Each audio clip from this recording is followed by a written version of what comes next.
I think the on base will get better, the slug will get better, and you mature into a better offense. But it doesn't mean we can't look outside to try to get some help elsewhere. And Matt, too, how much of that on base is, I mean, obviously the difference in this Yankees series was the walks, and I know part of the walks is just your pitching staff, their ability to at the plate to have tough plate appearances and draw walks. I know Salvi is a veteran, is who he is, but you mentioned the youth that you have. How can you instill maybe that mindset to younger players, and is that a real point of emphasis, just to get on base in that manner and then walks?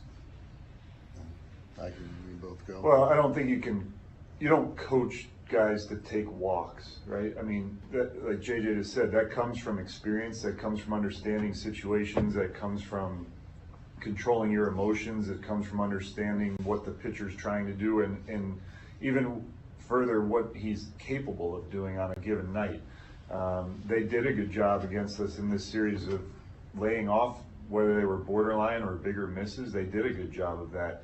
And our guys, we didn't have that opportunity as much. Those guys threw a lot of strikes against us. They challenged us.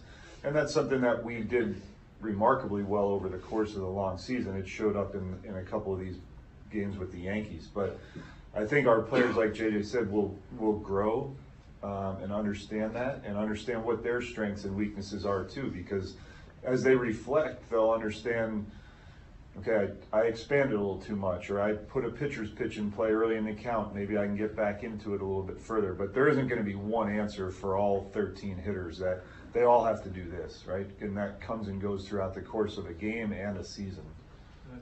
JJ, I mean, your first off season, this job, you were looking for a manager. Last year, you're trying to improve on, a 106 loss season. What's the advantage of having, a foundation this year, and in what areas is that going to show up for you advantageously?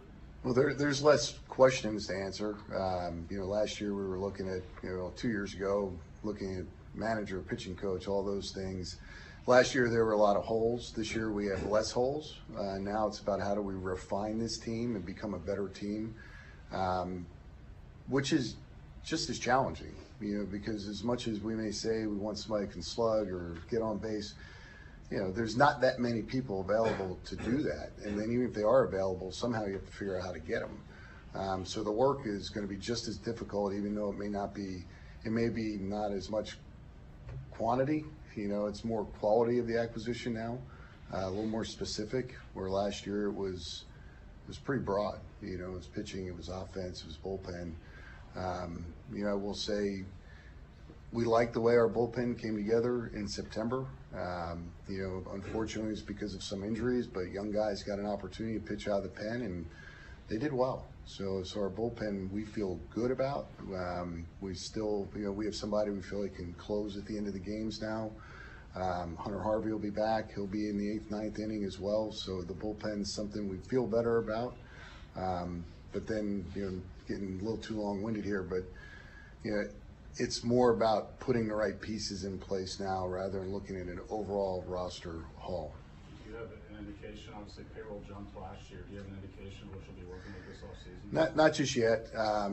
John and I haven't had a chance to sit down and really hammer it out, but I would suspect it'll be very similar. Not necessarily we're going to spend $100 million, but more so his flexibility and him being open-minded to what our team's needs are. So we'll figure that out in the coming weeks.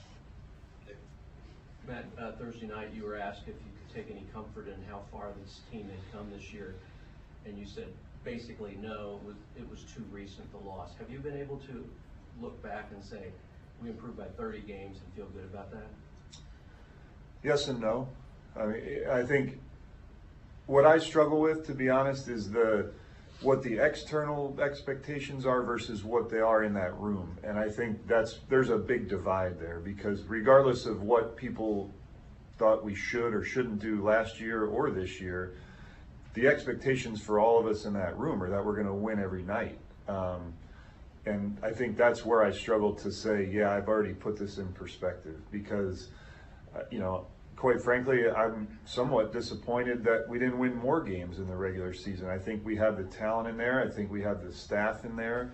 And I think I might give you that answer if we won 110 games too. So I struggle with that perspective question, I think. But for sure, there were a lot of positive things in there that I'm happy with, that I think our guys should be proud of. But at the end of the day, we're not still playing, and that's disappointing. Did you expect to be in the playoffs going into the season, coming off 106 losses? Yeah, because when we showed up in spring training, you know, the acquisitions we made and the development of some of the younger players, I knew we were going to be competitive. Now, what does that look like over the course of a full season? Who knows? You know, you have to have health, you have to have things go your way in games, you have to have a lot of things, you know, bounce your way, and we did, and that's okay. You know, I mean, we made some of our own luck. We had some luck come our way, but the sentiment in that room when we showed up to Surprise in February was, this is a winning team. And there were guys that have won before. That was something JJ did a great job of last year, of acquiring guys that have been in this situation, understanding what it takes to win in the big leagues. And I think that we hit the ground running with that from day one. And so, yes, I did have that expectation. Was the one thing, you talked about several things that went your way, was the one thing you look back on and say, well, that was special? Well, our starting pitching was absolutely remarkable. I mean, you have four guys that, I don't know the exact numbers off the top of my head, but somewhere in the low threes ERAs throughout the course of a year, where the pitching is top 1, 2 in the league for the whole year. Health-wise, we were remarkably healthy, not only with the pitchers, but the position players as well. So those are the things that really jump out. A couple of things. Matt, first, you expect any changes in your staff, or you think they'll all be back? No, we're having everybody back unless they get opportunities for promotions elsewhere, which we would be happy to look into. But no, we're having everybody back. A couple for you, JJ. You kind of talked about a lot of these things here. Did you have a specific shopping list? You kind of had a shopping list last year for free agency. Well, when we look at our offense, I mean, it's somebody at the top of the lineup that can get on base. Now, that doesn't mean he can't come internally. You know, that person hasn't emerged just yet, but a year from now, we may be sitting here and somebody did take the reins and get on base. But that leadoff spot, I mean, you all know, we were, you know, circulating guys all year long trying to find the right person. And when we got Tommy Pham, he stepped in and did a nice job. But that's one that stands out when you just evaluate, you know, our lineup. But every lineup, you know, and the better lineups that we faced, they're deep. So the more you can push guys down, the better our lineup will be. So you start with a leadoff man, try to find somebody hitting the middle of the lineup as well. And the deeper you can get, the more explosive you can be as an offense, and the tougher you are to defend. You guys, this is, I guess Michael Walker's got a few weeks to figure out if he wants to exercise his player option. Do you have any inclination on which way he may go with that, or is there something where you can sign into something that's different? We've discussed, not necessarily with Michael, but we've discussed internally, you know, how we want to go about this. We would like to have him back. There's no question. We'd like to have him back. You know, how we go about that, you know, I'm not sure just yet. The only thing that I do believe is that Michael and his wife, they enjoy being in Kansas City. That's always an advantage. He had a very good experience here. I think he and Brian Sweeney got along great. So there are reasons to be optimistic, but, you know, he pitched very well this year, and he's going to have opportunity, you know, with other clubs. So we'll work on that. Luckily, we have a few weeks to sit down with Michael and his representation and try to see how we can work something out. You guys made the move for Kyle Wright, who was out. What's his health like? Is he someone you pencil into the rotation for next spring? It's hard to pencil a guy in coming off a shoulder procedure, but he has made progression, and there was a reason why we acquired him last offseason. It was for the 25 season. So, you know, he was feeling good at the end of the year here. He's made progress. He still has 4 or 5 months until opening day, whatever it is. So we're optimistic on Kyle, but we also have to be realistic. You know, I don't think he's going to be a guy that's going to throw 185 innings next year. But whatever we can get out of him would be a benefit. He was a really good pitcher a couple years ago prior to the injury. And if he's some form of his former self, it's pretty good.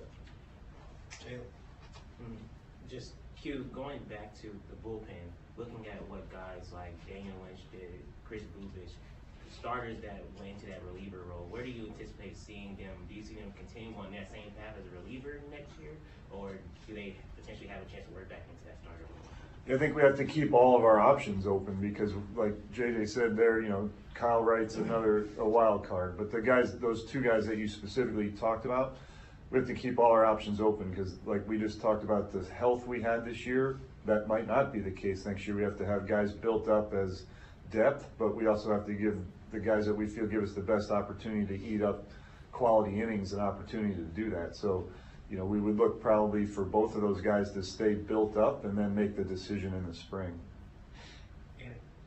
Whatever happens with Waka, do you foresee looking to add pitching at some point over the winter, whether that is in the rotation or bullpen? A lot of it depends on how it works out with Michael. If we're not fortunate enough to have Michael back, then we are going to have to, look on the market or look to make a move. But you want to.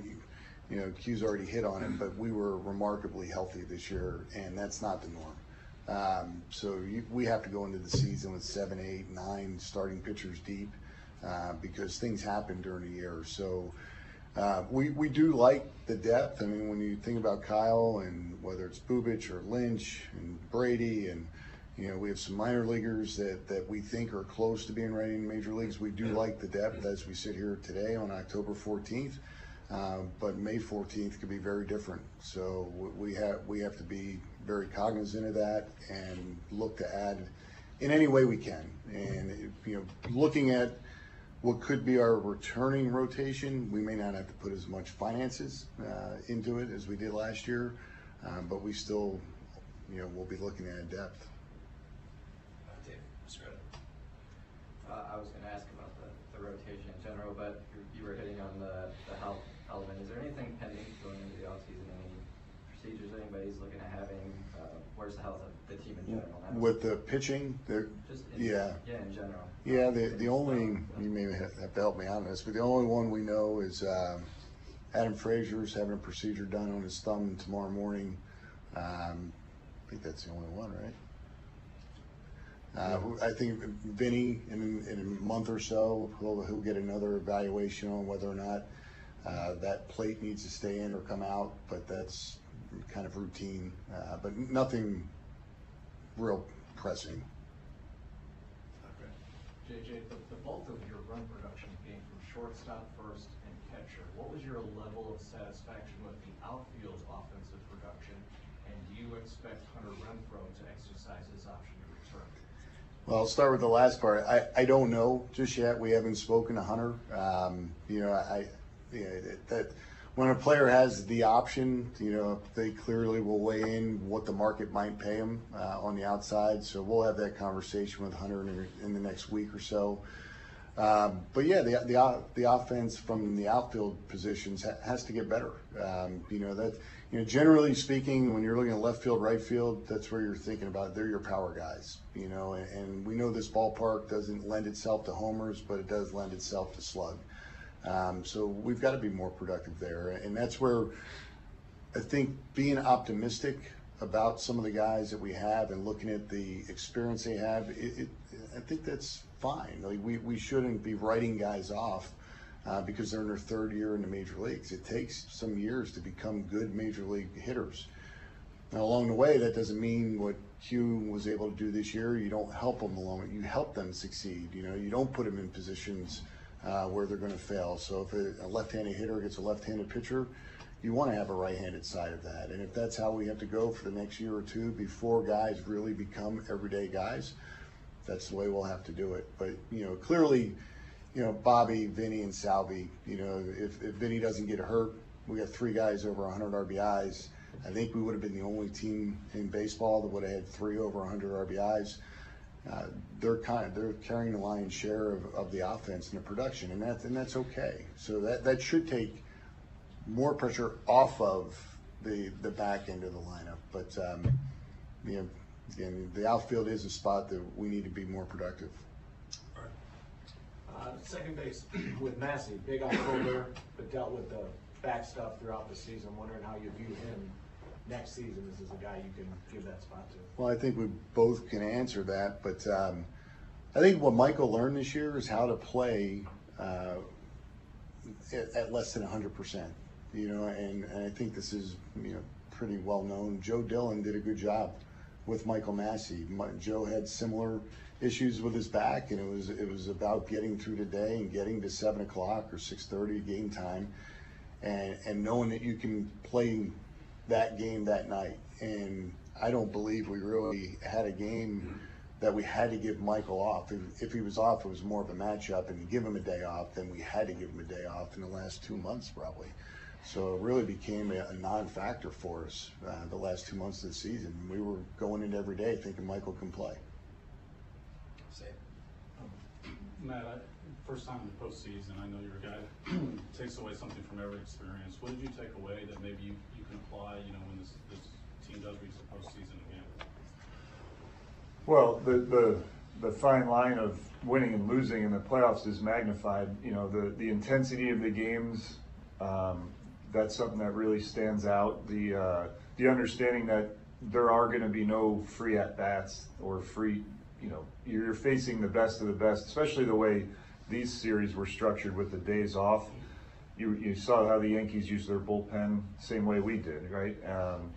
Shorter leashes for the starting pitchers, understanding that you're going to have to either manufacture something or there's going to have to be a big moment in every game where the game gets swung with a big swing of the bat. I mean, you look not just at our series, but how all these other series have transpired, and there usually is that one big moment.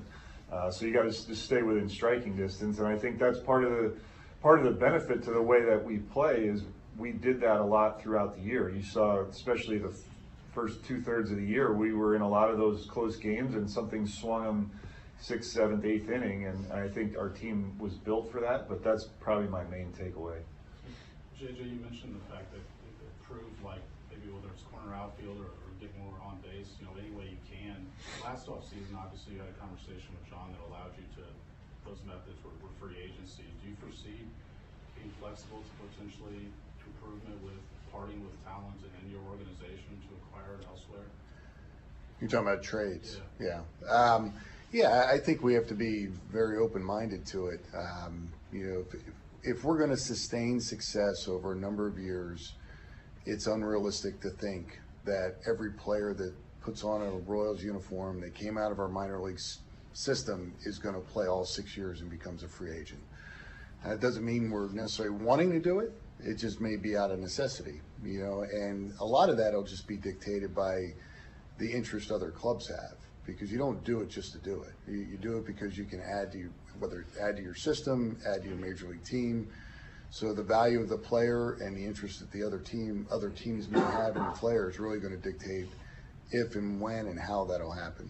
Maybe you don't find this out for sure until this off season, but the fact that you did have a better year, that Bobby's locked up for so long, how much more attractive do you feel like this place will be to players that you want to acquire?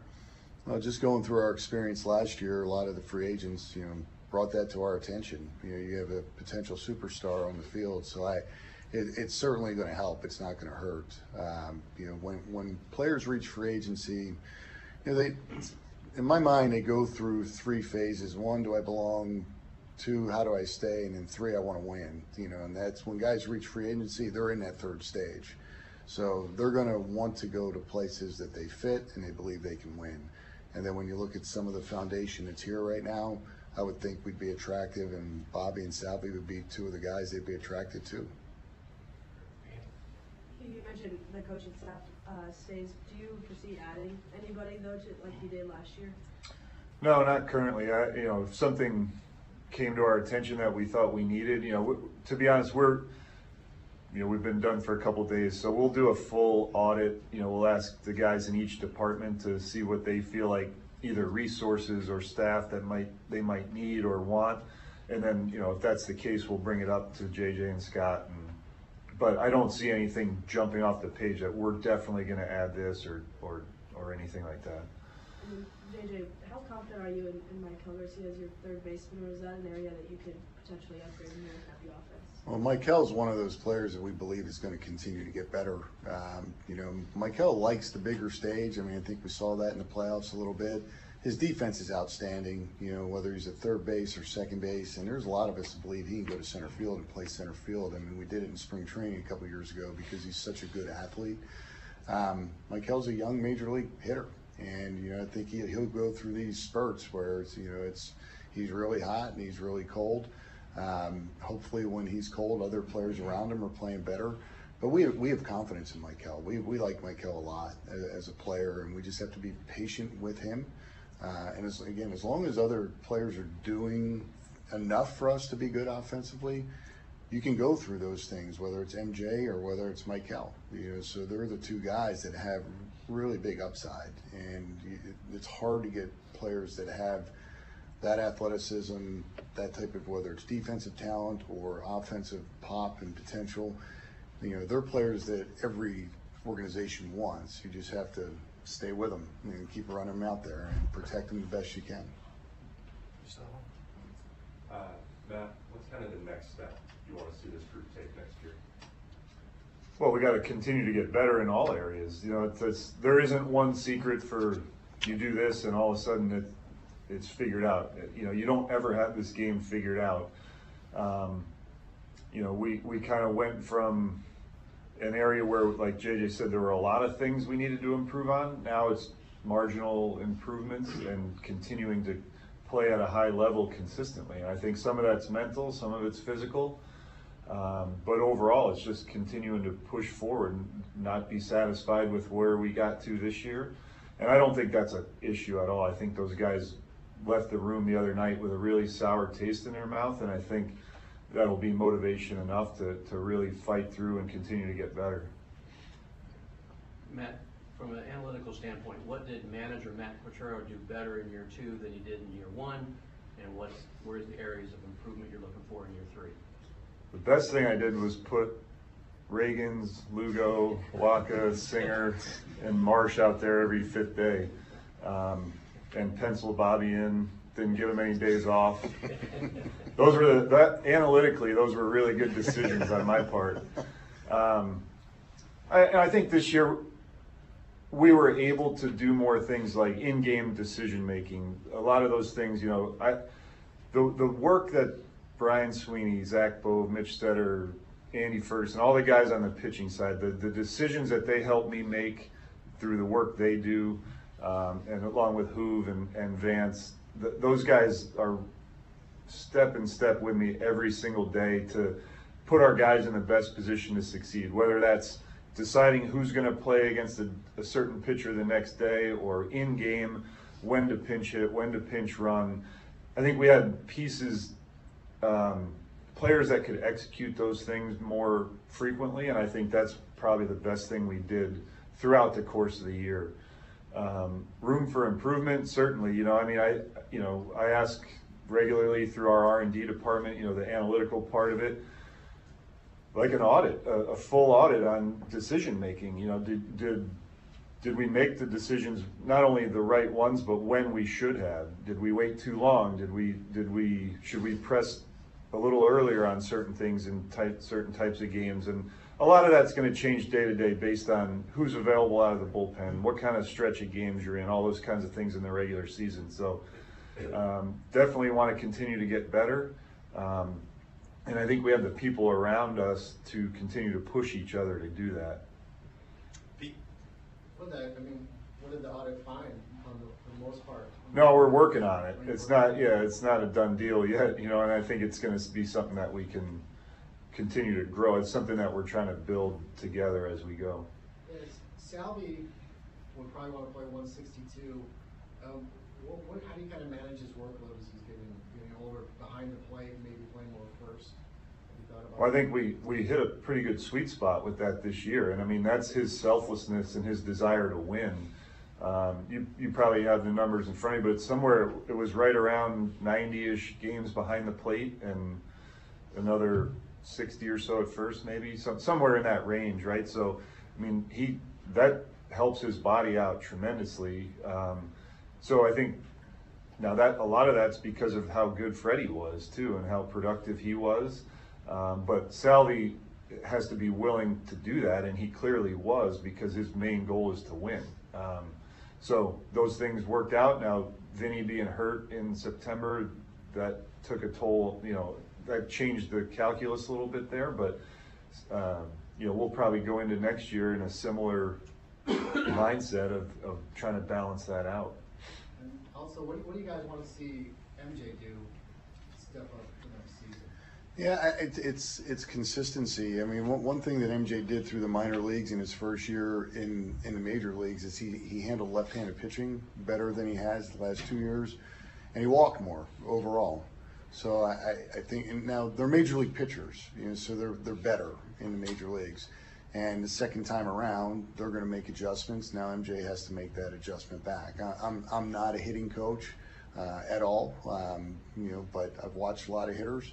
And if you look at some of the foundational things he was doing in the minor leagues, right now he's having a tough time repeating it, but we know he can do it.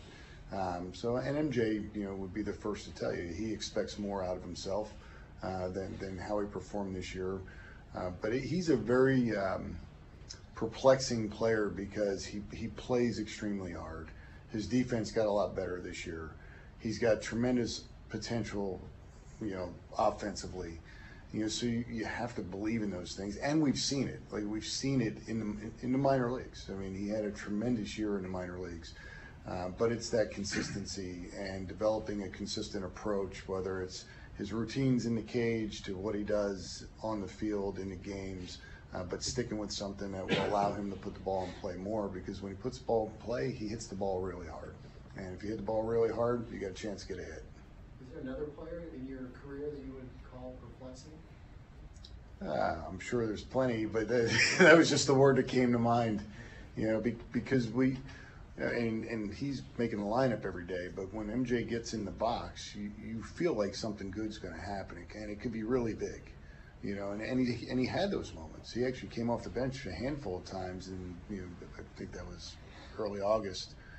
He comes off the bench and gets a big hit. He got a couple big singles. He hit the big homer in Detroit. He's got that in him.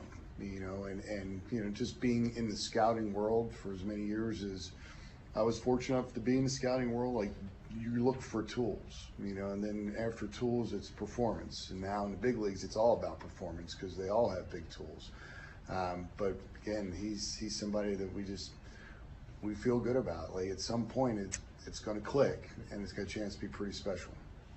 I think we can finish up on Todd for Jalen and Squetta. I think so, Todd. So a name that a lot of Royals fans have been talking about the last couple of days, Kevin Sicer, is not the Braves hitting coach anymore. Is he someone who might help the organization? You was here before when you were here. Well, there's got to be opportunity. We would have to have a job open, and at this point we don't. Like we love Kevin. We just saw him in Atlanta a couple weeks ago. You hate to see any coaches go through that. Q and I have talked about it a lot the last couple weeks. There's been a lot of guys let go in baseball, and I can promise you that they're all good. They're all good. But Kevin is a friend. If we don't have an opening, there's not a whole lot we can do, but I'm certainly going to reach out as a friend to Kevin. Just, any way we can help, we want to help him. And Brady Singer, at this point, he's arbitration eligible. He pitched well for you this year, but he wasn't one of the guys you pitched and started in the postseason. Are you at the point now where you want to sign him past free agency? Is he trade value? I mean, where are you? Are you in that little spot with him right now this year? Well, Brady had a good year for us. I know at the end he struggled a little bit, but Brady made another step in his career. So, he's got 2 years of control left. If we're fortunate enough to be playing tonight, Brady would have been in the rotation for a 7-game series. So I wouldn't read a whole lot into that. It's just, Michael and Seth and Cole were the three we were going to go with. But Brady would have been back in the rotation for this series. So, as of right now, the guys we have coming back, we feel good about it. And again, if something were to come up, whether it's Brady or any other player, we always got to listen. But as of right now, on October 14th, Brady's going to be in our rotation. All right. Hugh, regarding Bobby, from the beginning of spring to the end of the season, how, if at all, did you see him grow as a leader, find his voice in that dugout or clubhouse? Yeah, tremendously. I mean, I think a lot of that goes into Salvi and Bobby as a team. They're really good leaders. We put other guys around him too that kind of helped bring that out of him, I think, too, with the Fraziers and Wakas and those guys, that Will Smith, the guys that are really professional and have been around a lot. But Bobby really, I think, last year, understanding, the second half of last year, understanding what he means to other people. He's so humble that we've talked about that a million times. But understanding that people are looking up to him, his own peers are looking up to him, and understand because he is talented and because he does things the right way, that's going to be something that's expected of him. And I think he's embracing that. So I've seen him grow in that area tremendously. Jalen. Looking at the veteran leadership, how important what will be those intangibles to potentially re-signing some of those guys that are free agents? And secondly, how do you guys look to fill out your bench? Will you look at some AAA guys to potentially step up again in some of those bench roles? Yeah, I think it's a little bit of everything. I mean, if Sam's question to Q about what did you take out of this year, for me was like that veteran leadership is really important, and the character in the clubhouse is really important. Like, we've always believed that, but we watched it this year from day one in spring training, having guys like the Will Smiths and the Strattons and the Renfros. They change the culture because they're winners, so always going to keep that in mind, even more so now than ever. But we're going to have to use our system too. We're not going to be able to go out and just target all the veteran guys that've been in playoffs and sign them all to big deals. So there are going to be guys, and there needs to be a pipeline. Guys that get up and get a taste of it, and maybe they get sent back this year, but next year they're a bigger part of it, and the following year they're an everyday player. That's how this thing needs to work. I mean, we're still, our market size is our market size. We're not going to be free agent players, heavy free agent players year in, year out, but that's where the development of our farm system is paramount to our success. So we're going to have guys that trickle into the major leagues and get experience that will be part of playoff rosters in the future, and that's going to be how we have to operate. And if we can sprinkle in a couple guys that have great experience in major leagues, then that's even better. JJ, this isn't specific to you, but 3 of the last 4 teams are $300 million payrolls. Does it bother you? Is it bad for baseball that payroll, it's gotten that disparity? Yeah, I mean, it's hard to say no, it doesn't bother me, but it's the rules. Like, there's not a whole lot we can do about it, and I really believe if Mr. Sherman said you have $75 million to spend, or $100 million, or $150 million, like, we have to make that work. Like, that's our job. So whatever the rules of engagement are with any particular owner, you have to make that work. There are teams still playing that don't have huge payrolls. And there are teams that have won the World Series, us being one, that doesn't have a huge payroll. So I just think that it's something we just have to accept. I don't think it's going to change, and it's certainly not going to change by opening day of 25. So we just move forward, and it's really not even a topic in our front office. We just know that that's where we are. Bring us home. JJ, I just wanted to clarify something you mentioned earlier about Mike Cal in center field a couple of years ago. Is that still something? No, I probably shouldn't have said that because we had injuries in spring training that year. We had a bunch of guys go down, so we put Mike Kell out there just to see him move around. He can't move around. What I was speaking to is just more about his athleticism and how special he is defensively. Cool. All right. Thanks, guys. All right, there's Matt Cotrero, JJ Piccolo. I'm glad that Sam clarified that because I wrote that down too, that he mentioned center field. I'm like, I'm pretty sure they are comfortable with Kyle Isbell in center field, but it's interesting to take a note of. So don't have to take a note of that anymore. It was just in reference of talking about Michael Garcia's athleticism and ability to play different places, which means maybe he's more a utility guy and not your starting third baseman. Willie Bloomquist 2.0. Maybe he's better than Willie Bloomquist, but he might be your utility guy and not your starting third baseman. A souped-up Willie. Maybe he's like a better Garrett Hampson or an Adam Frazier or something like that.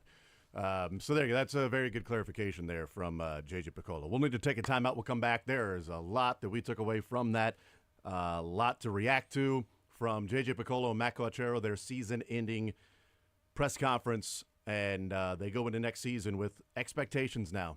They have a target on their back, as Matt Quatrero said to the players when they had their end-of-season meeting late last week. Said expectations have risen. You're not going to sneak up on anybody anymore. There's a target on your back. Act accordingly.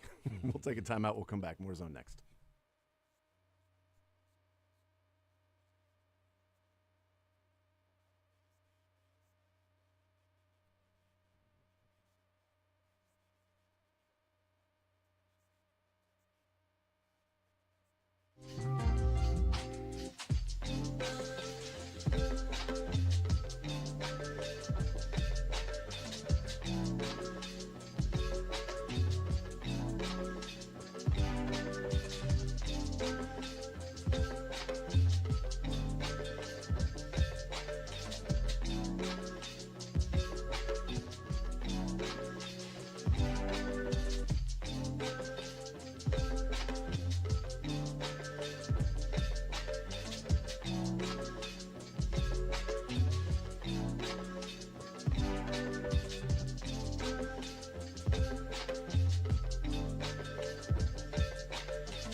Let's talk about things that we heard from J.J. Piccolo and Matt Quattrero.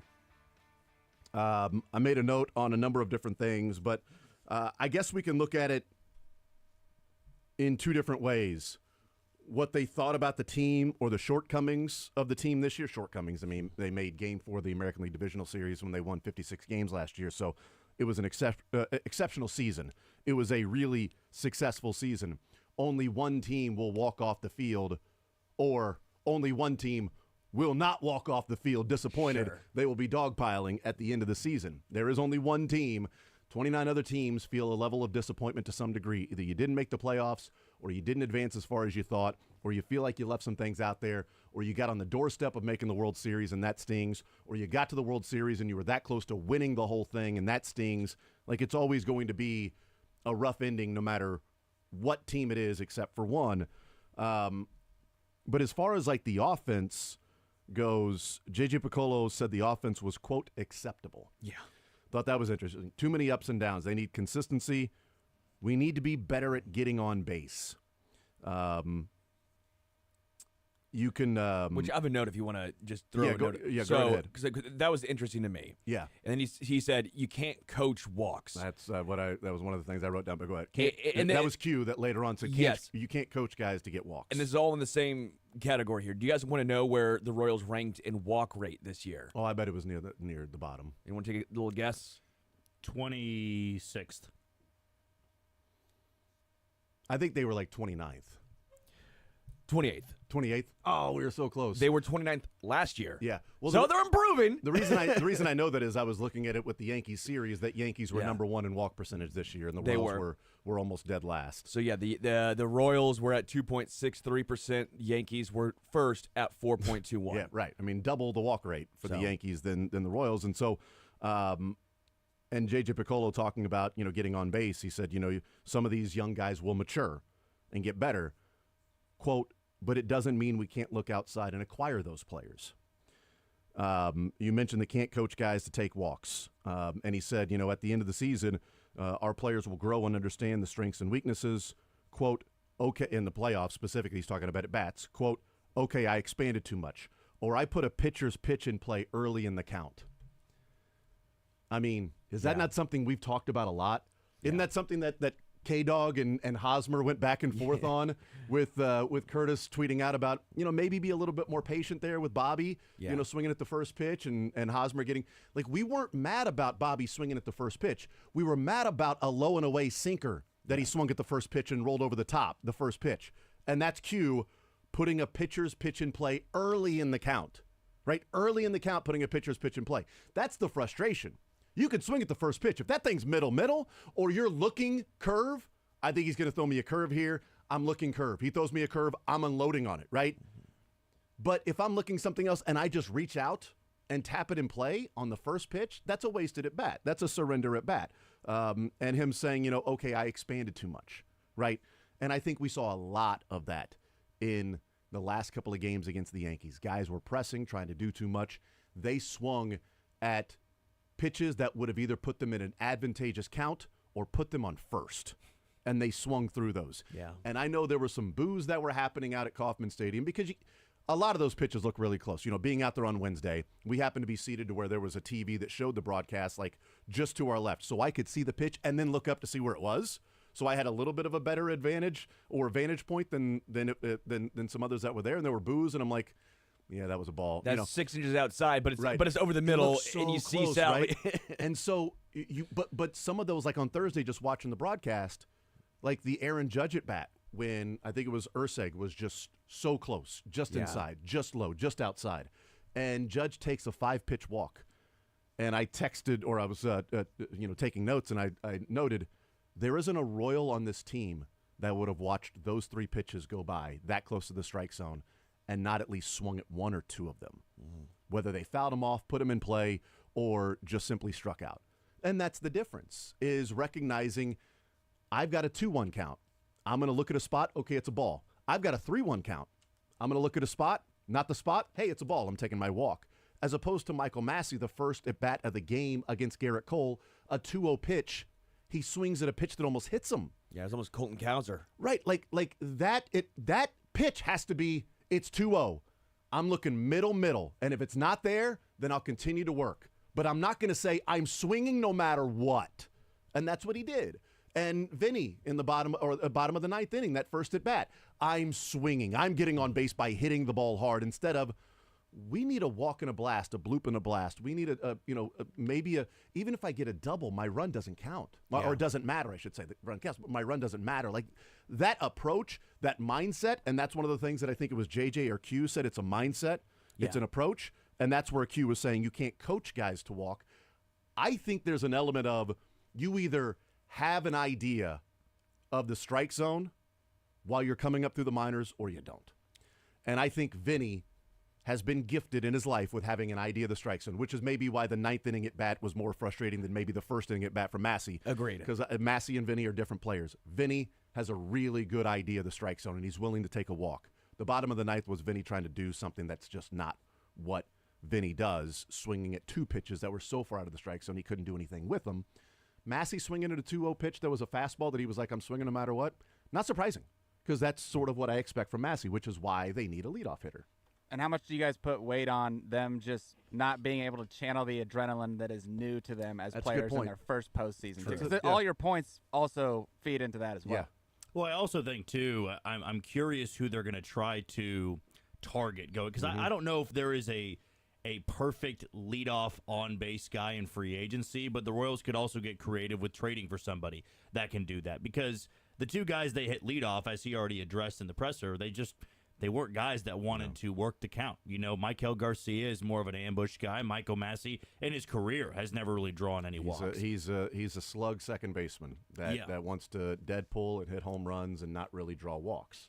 Which is a second baseman, if he's batting 7th or 8th, hell yeah, I'll take that. Yeah, that's awesome. Absolutely. And Kyle Isbell is somebody that doesn't draw any walks. And Hunter Renfroe, when he got hot, was seeing a lot of pitches. But you're basically, having one guy in your lineup, as you pointed out, with Vinny being a guy who could work the count and draw walks. And even at times when he struggled this year early on, especially when he was going through slumps, he wasn't seeing many pitches. So I'm not sure it's just one guy. If you're going after a leadoff guy and a middle-of-the-order guy, I think they have to be very high OBP guys. I'm not sure you're looking at a guy who was a high OBP guy 2 years ago, like Carlos Santana was before they brought him in 2021.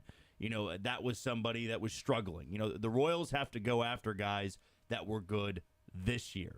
Not good last year or 2 years ago, not good 3 years ago, good now, because a lot of these other guys that you're counting on to improve, MJ Melendez, Michael Massey, Kyle Isbell, they really can't if there's still a lot of holes at the top of the lineup. That takes a lot of pressure off Massey and Isbell and Garcia if your top half of the order is really solidified in the way we saw with the Yankees in this postseason series. Yeah, we can get into potential free agent acquisitions over the next 2, 3, 4 weeks, but I was just say, so go after Carlos Santana now. Yes, that's exactly what he's saying. He's somehow gotten better 3 years. No, hey, the guy's still playing. Double agent. The guy's still playing. We can talk about some of those, but there's a guy that I would like to see the Royals go out and get that could be a leadoff hitter. He's not going to be your prototypical. Is it leadoff. AB? Initials AB? Oh, Jack. Who's AB? You know what we're talking about. Andrew Benintendi. Oh, whoa. The guy you and I talked about when Jason was out. You said AB, when you and I were grinding. Tyler O'Neill. What initial? AB. Atlanta Braves. Alex Bregman, come on. You and I had an entire conversation. Aaron Budge. I must have had somehow this meant a lot to me, this conversation Jack and I had, and he was like, nah, man. I never heard him called AB, though. I'd like Bregman. The guy that I was sort of thinking of is Jesse Winker. That guy just takes a lot of pitches, gets on base, and you need an outfielder. And he's got grills. So that's fine. That's Missouri Nelly. And he's a little in your face sometimes too, which I kind of like the bleep you about him. Like that guy, will get on base. And last year in 2022 he got on base at 344. Then last year at 320. This year he got on base for Washington at almost 380. With the Mets it's only been 320. But boy, I would settle out of court right now for a leadoff hitter that gets on base at 320 for this team. Go ahead and take a drink there, buddy. As we take a break, the one thing that I do want to talk about on the other side, and then in the 11 o'clock hour as well, before we talk with Josh Kaiser, is what JJ Piccolo talked about in player acquisitions and what the difference is this year from last year. As he says, 2 years ago, they were trying to hire a manager and a pitching coach. Last year, they had a lot of holes that they had to fill. This year, not as many. Quote, in this offseason, not as much quantity now, but quality. We can be more specific. Last year was broad. Now it's about putting the right pieces in place, not an overall roster haul. That's something I want to talk about as we continue rolling along. More Zone next.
Continue right here on Sports Radio 810 WHB. On the other side of the break, we'll get into what this team is now looking at this offseason.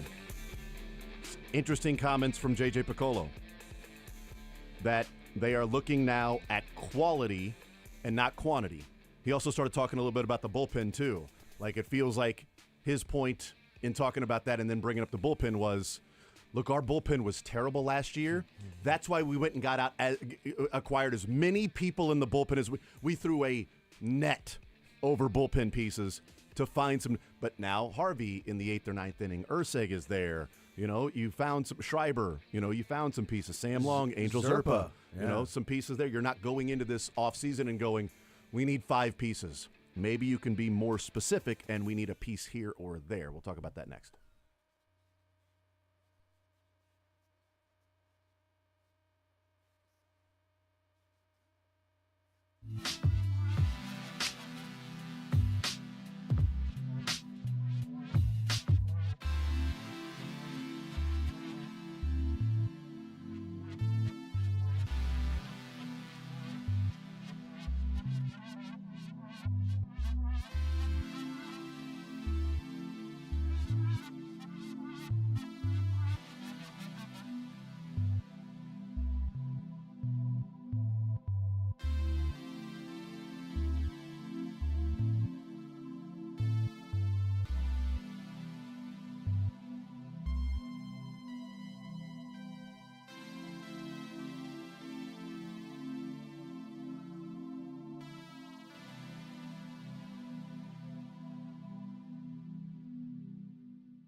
Later on this hour, talking some Royals baseball, we heard from J.J. Piccolo and Matt Quattrero in their postseason press conference. Season unfortunately over, but still a wild ride, a fun ride, getting to the divisional round against the Yankees and falling in 4 games. Let's talk about the things that J.J. Piccolo said in terms of this offseason now. 2 years ago, needed to hire a manager and a pitching coach. Last year, had a lot of holes. This year, not as many. This offseason, quote, not as much quantity now, but quality. We can be more specific. Last year, we had to be more broad. Now it's about putting right pieces in place, not an overall roster haul. That was the general assessment. He was asked about a shopping list, and he said, quote, offense, somebody at the top of the lineup that can get on base, a leadoff spot, the rotation, trying to find someone, that stands out. And then he said, you start with the leadoff hitter, but you want to find somebody to hit in the middle of the order, too. Shockingly, a 40-year-old Yuli Gurriel might not be in the cards next year, batting 5th. Right. Your number 5 hitter is on a minor league deal, and the Yankees' number 5 hitter is on a $32 million deal, and hit one that may not have landed yet on Wednesday night. But, I mean, I'll say this. It is good to hear the manager and the GM echo in what they've seen from the team and what they feel like needs to be addressed, echo a lot of the fans' frustration and not gaslight the fans in that, oh, well, we're fine. I mean, look, you play to people's leadoff spot. Hey, we made the postseason with guys at the leadoff spot. We'll look to improve that, but that's not necessarily a necessity because, I mean, we were able to get this far with that spot. Middle of the lineup, I mean, we had 100 RBI guys. We almost had 3 100 RBI guys in the middle, 2, 3, 4. Like, there's no gaslighting. You heard J.J. Piccolo. We need a leadoff hitter and a middle-of-the-order bat. That's what we need. Outfield. We've got guys that are inconsistent, guys that maybe they can't hit off lefties, and you got to find out the perfect spot for them. MJ is a, quote, perplexing player. And Les Norman will love the fact that that JJ brought up that he has to make adjustments. You see what he's doing foundationally, things that he was doing in the minors that he's struggling to repeat at the big leagues. Les is going to love that one because Les can't stand all the movement and everything that looks like there's so many moving parts to MJ Melendez's swing. I didn't study a swing in the minor leagues. I'm guessing the Royals have. And J.J. Piccolo, the GM, is saying he wasn't doing that in the minors. The when walks, he was hitting off crushing. lefties. He could hit lefties. He could take walks. Those were minor league pitchers. These are major league pitchers. But I do appreciate the GM and the coach. Their assessment is what most everybody sees. And I know that sounds like, well, of course, that's what. But there are plenty of front office people and coaches that at the end of the season will gaslight you and let you know, no, actually, you guys are wrong about these things. We feel good about that. No, their frustrations are the exact same as the fans of leadoff hitter, outfielder that needs power, middle of the order bat.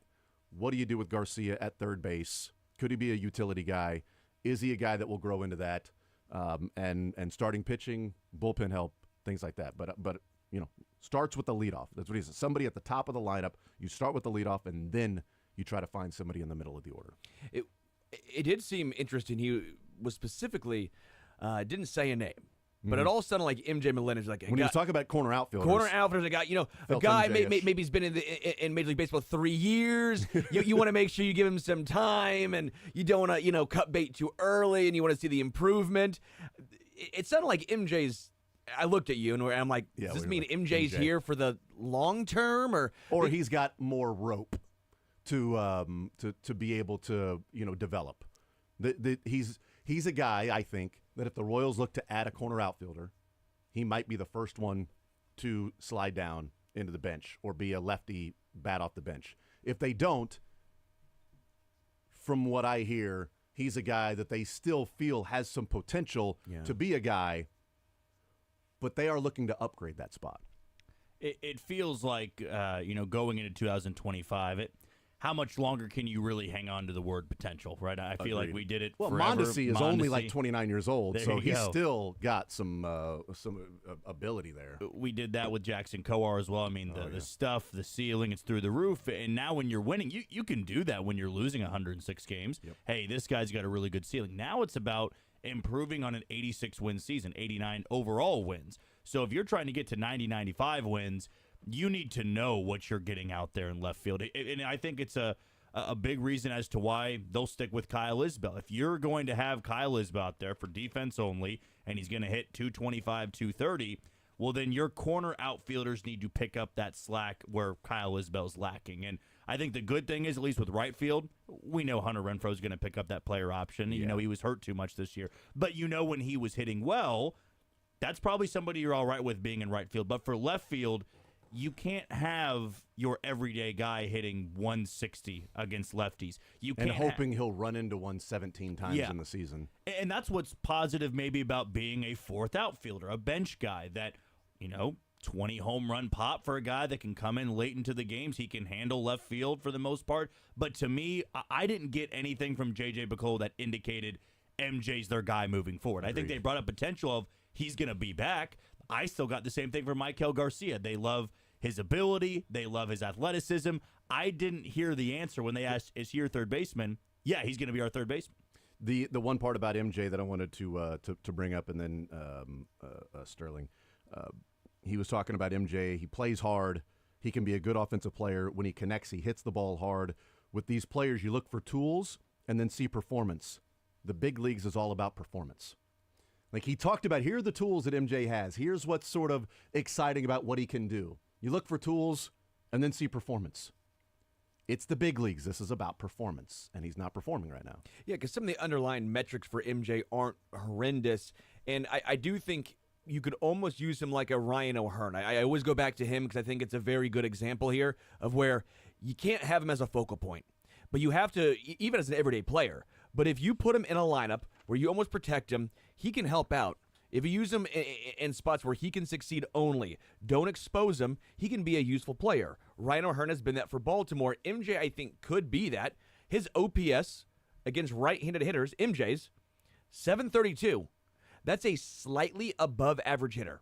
Believe it or not, even batting 215 because of the power numbers and the ability to occasionally draw a walk against right-handed pitchers, he is a slightly, very, very slightly above average hitter.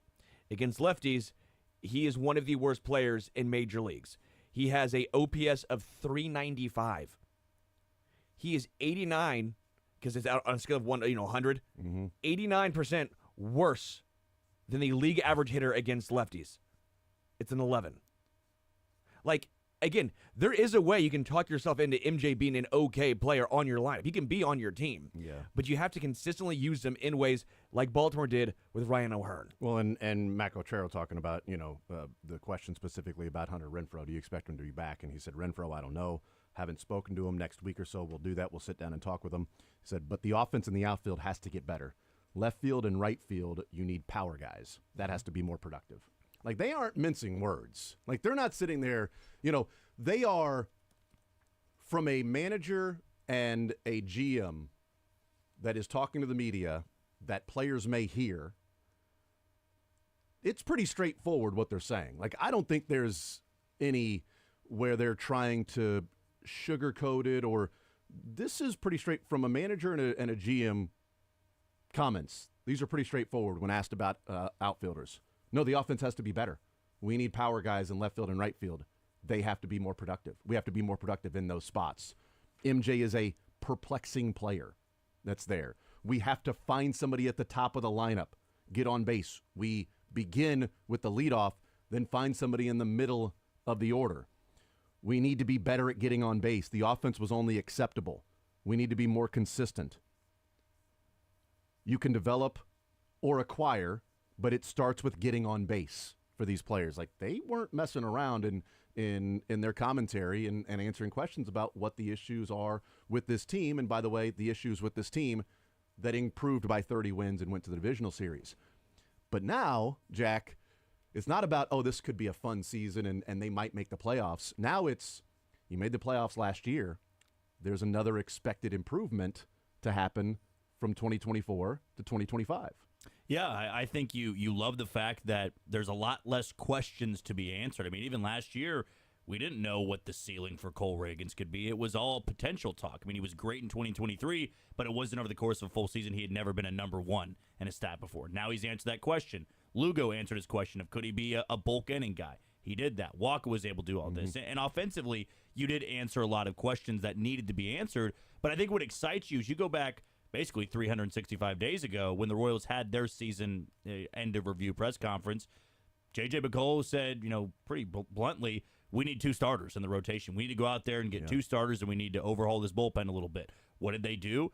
They pounced quicker than anybody in free agency, brought in Seth Lugo, brought in Michael Wacha, added 5-6 guys to the bullpen. Not everybody worked out, but the rotation certainly did. And then you go to today, a few hours ago, what's the first thing they said on the shopping list? We need a leadoff hitter.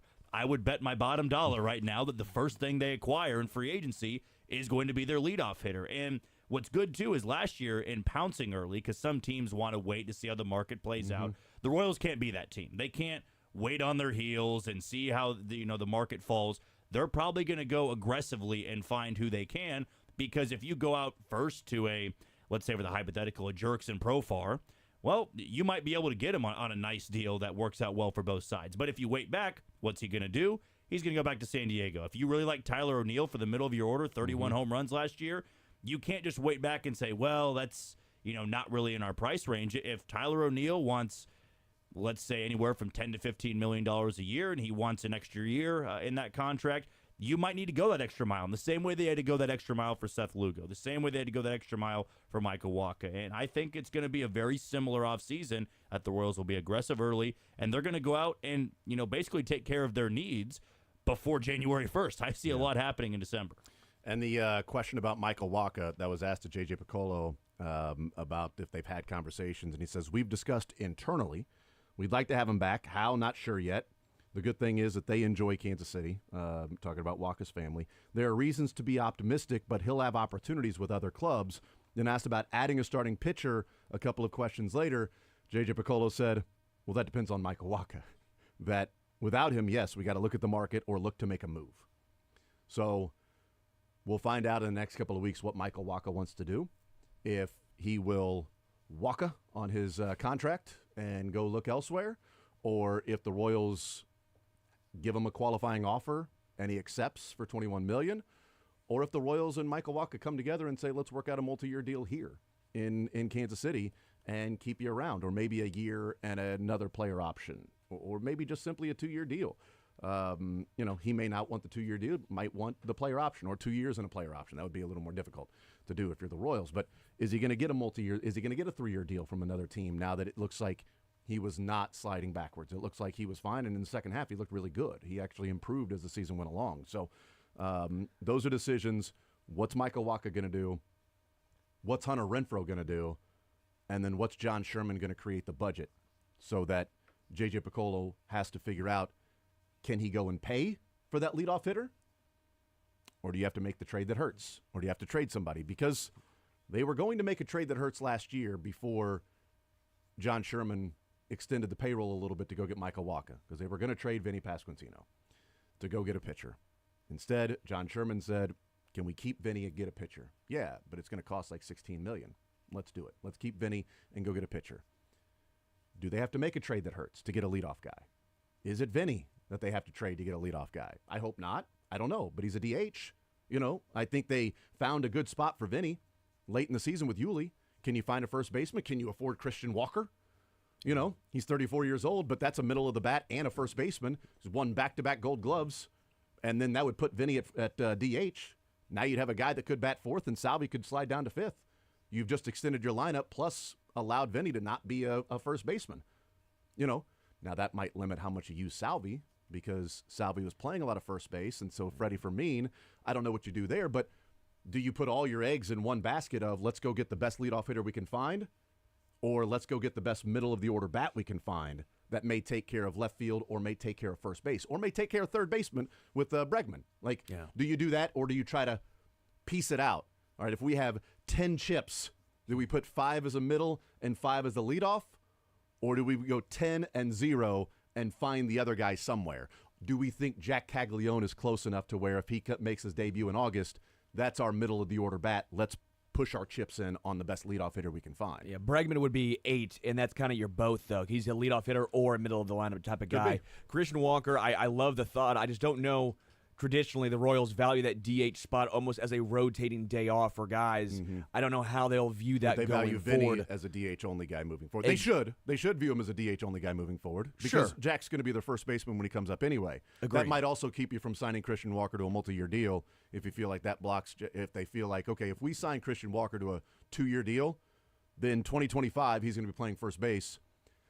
That's our ETA for Jack Caglione. Yeah. So now we're going to be paying a lot of money for Christian Walker at first base, who would be 36 at that time. And for Michael Wacha, this is the best 3-year stretch of his career. It's interesting. He's bounced around. He's had a couple good 2-year stretches, but 3-year stretches, this is his best, which probably leans to go, he's learned how to pitch. Yeah. He's not a thrower. He's learned how to pitch. So where's your comfortability level? Although I will say this is his 6th team in 6 years. Which is why he might be looking for a multi-year deal. Sure. Or might be looking to stay. But if you're also KC, wouldn't you feel comfortable giving him that deal, knowing that he's in the best 3-year stretch in his career? It's not a downturn.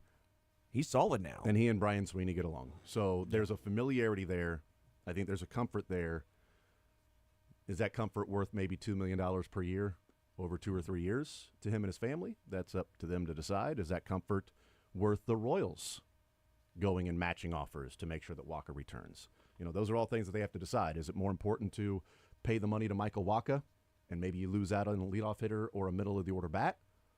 Or do you bank on Kyle Wright sliding into that spot, Alec Marsh if he improves? How close is Kudrna? You know, probably not close enough to where you wouldn't give Wacha money, but things like that. We'll take a timeout. We'll come back, continue rolling more zone right after this.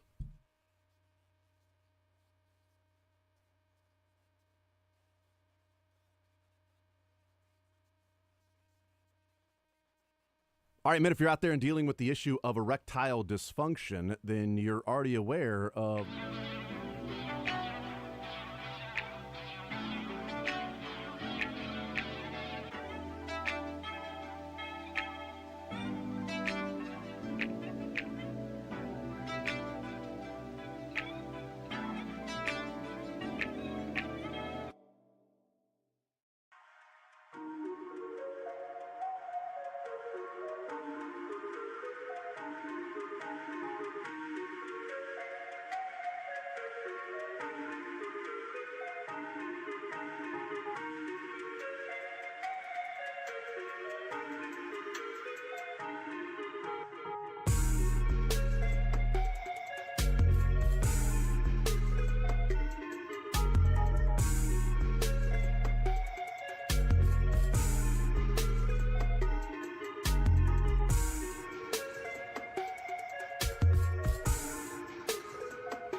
Sterling Holmes, Jack Johnson, Dylan Michaels heading up until 2 o'clock. Matt Quatrero talking about his coaching staff. Everybody will be back unless they get promotions, which they will encourage. If somebody gets a promotion or has an opportunity to go somewhere else and get a better paying, higher job, whatever that might be, then they will. The White Sox. I mean, you got to watch out for them. I guess, yeah, probably. And then J.J. Piccolo asked about Kevin Seitzer and said, well, there has to be an opportunity. We don't have a job open right now. Well, you can create one. You can create a job opening for a guy that can teach, approach, discipline at the plate, left center, right center, gap to gap, middle of the field, things that J.J. Piccolo was sort of talking about, but then also saying, well, you can't really teach that stuff. So therefore we got to go and acquire it. So we're not going to bring in somebody that can teach it because we don't think that they can teach these guys to understand some of those things, that it's going to have to be something that you go and acquire or you have developed through the minor leagues with guys that you have drafted and developed that have that particular trait already in their bag. So I am a little concerned about, they was asked about Michael Massey and the back injury and said he learned how to play less than 100% this year, which you can spin it as a positive that, hey, look what he was doing this year. And, he knows what it takes to get himself ready to play, to get himself ready for 7 o'clock. And, he didn't look really all that injured.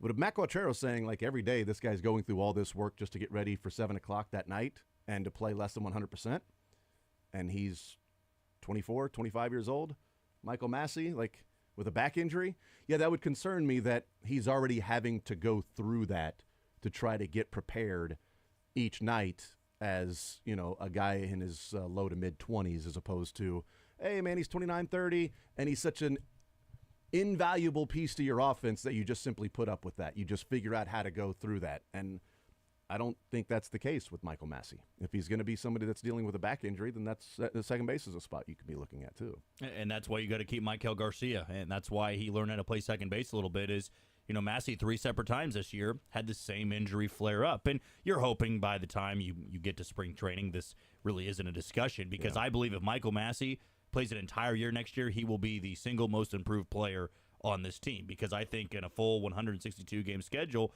you're talking about a second baseman that can probably hit anywhere from 20 to 25 home runs. And no, the OBP is never going to be that high because he doesn't walk a lot, but you have a second baseman that can hit for that type of pop, can play that well of defense, can be a good enough base runner, and also I think a little bit can hit to all fields. That's maybe one of the better second basemen in the American League. But a lot of that is up in the air because same thing with Vinny. We've never seen him do it for an entire season. Vinny, in all 3 years he's been in the big leagues, has had some form of injury that has set him back. Michael Massey had injuries that set him back. And so it is a big what if. The same thing we talked about potential. You can only say it for so long. Can he be an everyday player? And right now for Michael Massey, you hope he can. For Vinny, I think you can a little bit more because he played, 120 games before the injury.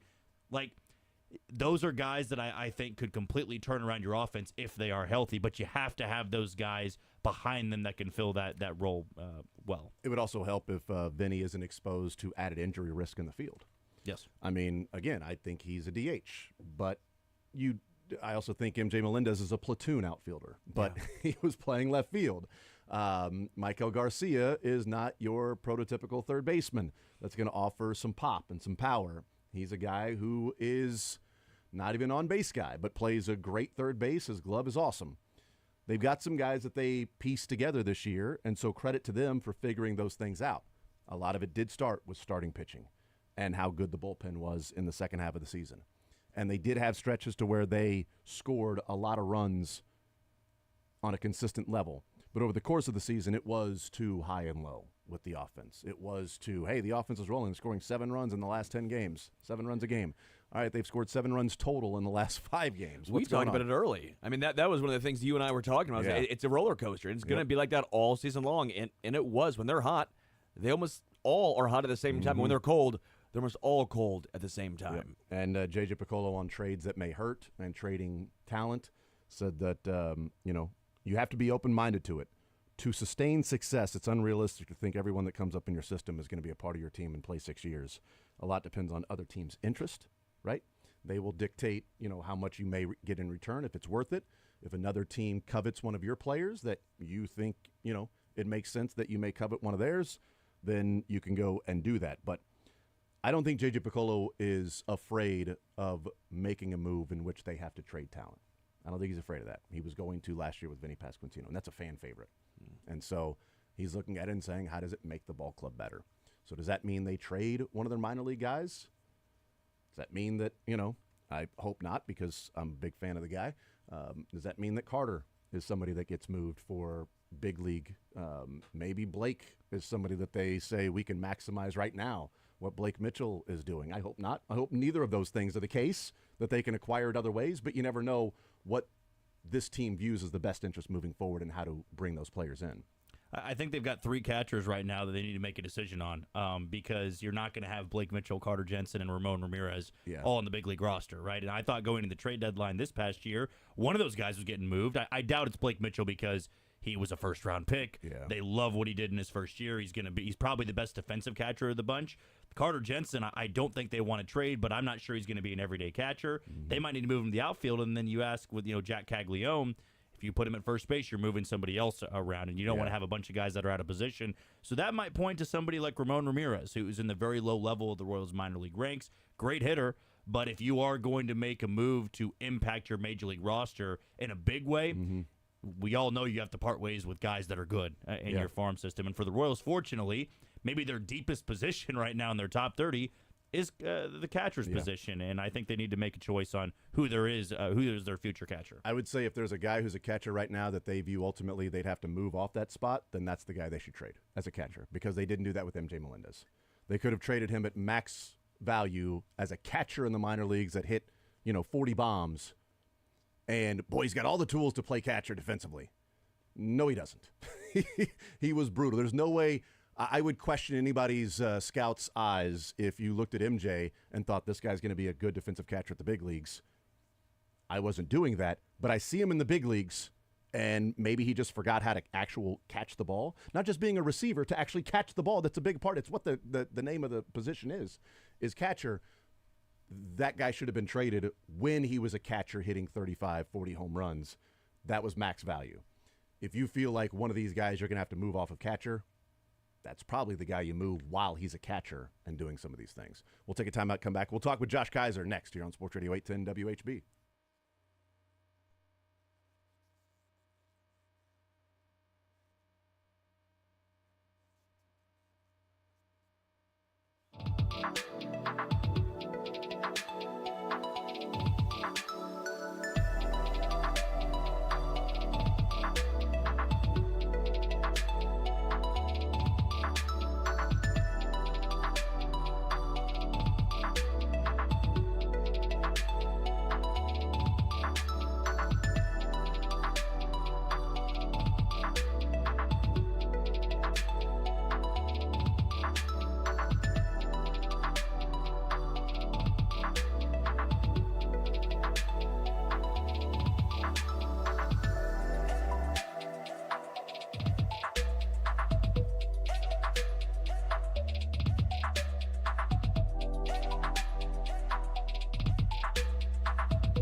Continue right here on Sports Radio 810 WHB. Jason Anderson with you. Sterling Holmes, Dylan Michaels heading up until 2 o'clock.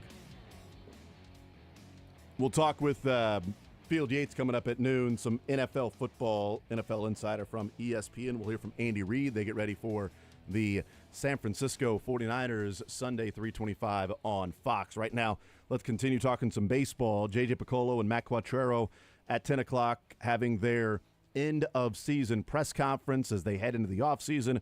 Joining us now, having our final conversation around the Royals and the 2024 Royals, Josh Kaiser, One Royal Way podcast, joining us here in the zone. Josh, what is up, brother? How are you, sir? I'm doing great, outside of me being a real sad ass that the 2024 season is over, and sounds like the final conversation that we're going to have about the Royals in this season. It's kind of sad.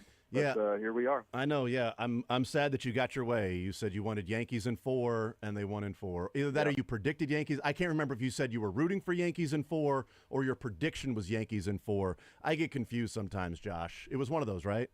Yeah, and I'm very self-serving, and I'd rather be right than be happy that my team wins. So I was very much rooting for the Yankees to win in 4, and if that didn't happen, I was more about being right than being happy. So once again, I'm a very selfish guy, this guy, and I'm very, very happy about that right now. Very smart, I should say, as well. Handsome, funny. I mean, just the total package. Yeah, he's being facetious because, that's not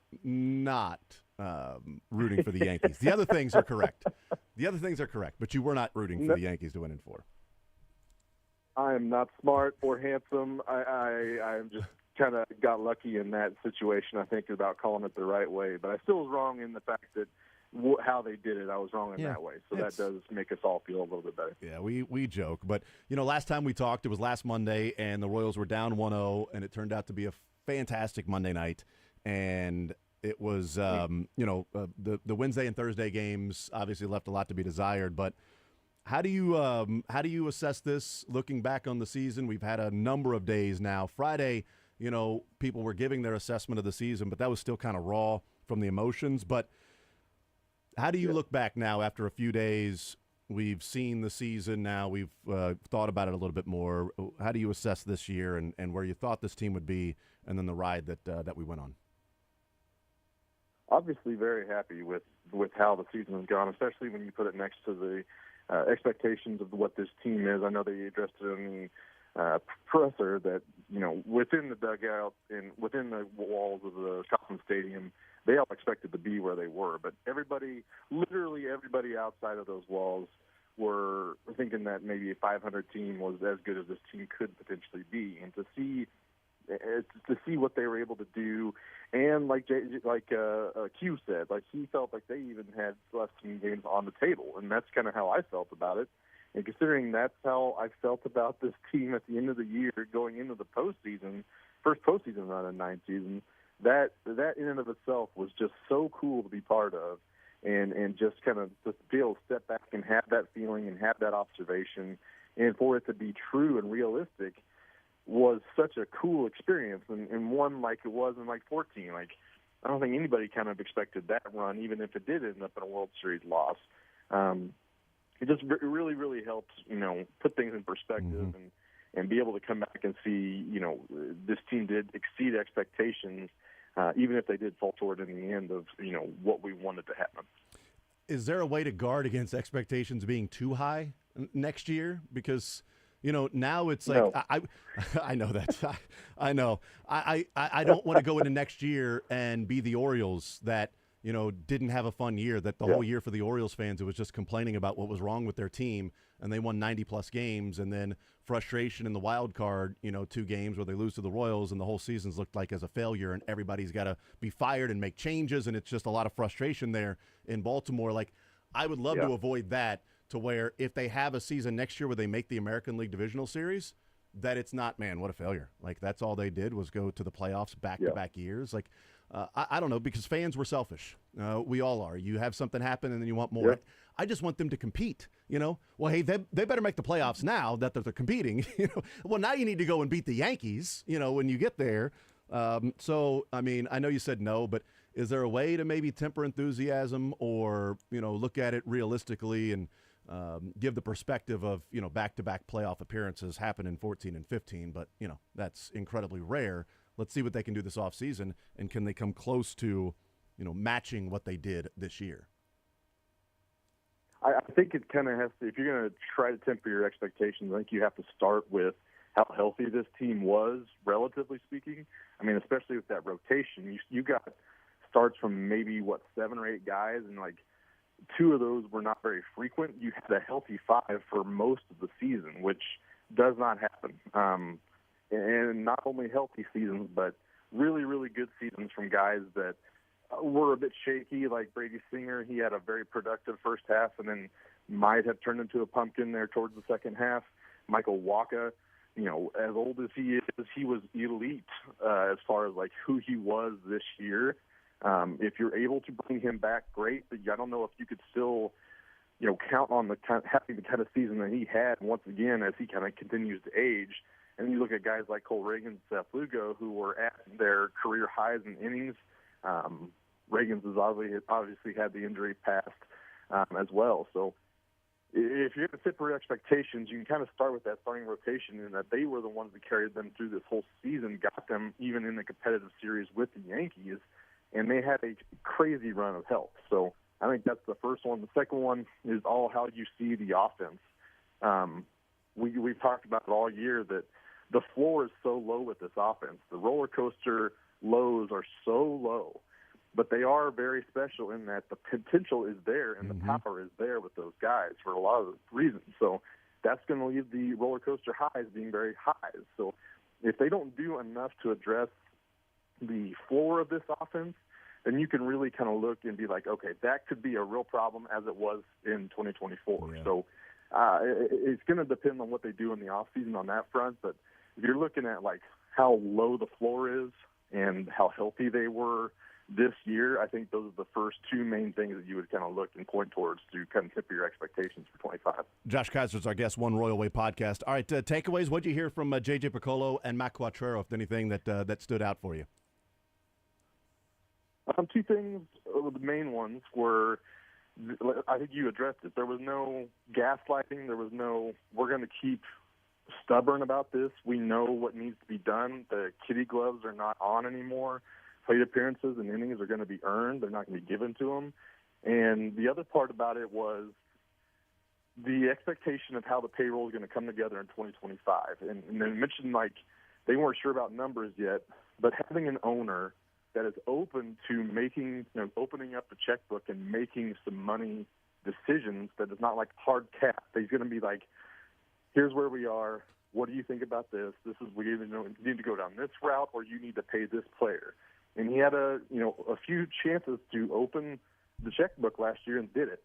So having an owner that realistically could do that again is such a game changer for the future and moving forward here. It's such a big difference between where we were with the Glass family and where we are with John Sherman and company. So I think those were the 2 big ones. I think like you guys and the rest of Royal Twitter talking about Michael Garcia potentially in center field. I'm glad that McDowell kind of clarified that at the end, because that really does kind of change things if Michael Garcia in center field is a real expectation. So to not have that actually done and a real possibility going into the next season was already starting to turn the wheels about what Michael Garcia's role is going to be in the forward. So yeah, I those heard are kind of the big 3, I think. Yeah, I heard that too, and I'm glad that Sam McDowell clarified that J.J. Piccolo was just talking about his athleticism, that he did that at times, that he could play center field, which also says, hey, he could be a utility guy. All right, so he can play center field. He's got athleticism. We know he played second base. We know he played third base. He can do some of those things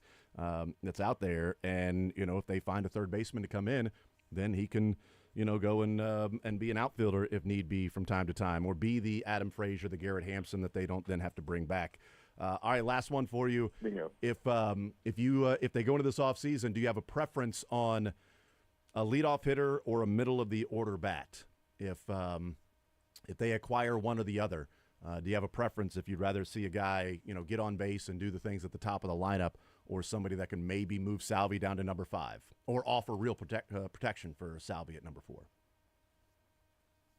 I I think the biggest impact is going to come at the leadoff spot. I have hearkened it for the last 4 months, seemingly, that it would be a huge deal what a legit leadoff hitter could do in this offense and for this offense. Even with guys in house, if there's guys on base, they will hit them in for the most part. Mm-hmm.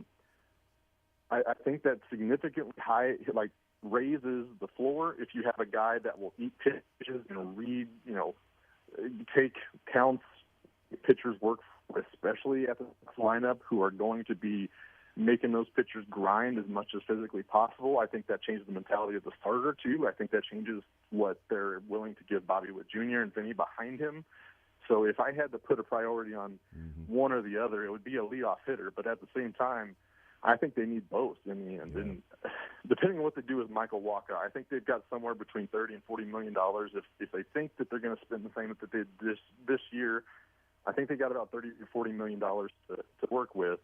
If they give Wacha 16 to 18 million of that, that's obviously going to change things. But there are guys like, you can go to Oakland and see what they want for J.J. Bleday to be the leadoff hitter in front of Bobby, and then go try to sign a guy like Michael Conforto or Anthony Santander. I think there's market value there that can match with what the Royals are willing to pay. So I love the fact that we're in a situation where we're about quality and not quantity, and there's not a lot of quality, there's not a lot of spots to fill. It's all about upgrades and what fits the best, and I love that we're at that spot. Josh Kaiser, One Royal Way podcast. Josh, you're the man. Appreciate it as always, brother. Had a blast this year and already looking forward to starting our conversations for the 2025 season. Yeah, same to you guys. Appreciate you guys having me on this. Appreciate the listeners that were interested in this. And go Royals. We'll see you guys next year. Absolutely, man. There's Josh Kaiser. Go check out the podcast. That'll continue. One Royal Way podcast. Great stuff from Josh this year. Throughout the season on Mondays, talking about the Royals team. And now they head into the offseason a little premature than we were hoping when the Yankees series started, but certainly later than I think most everybody expected when the actual season started. We'll take a timeout. We'll come back. We'll talk with Field Yates from ESPN, talk some NFL football next.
It's Field Yates of ESPN.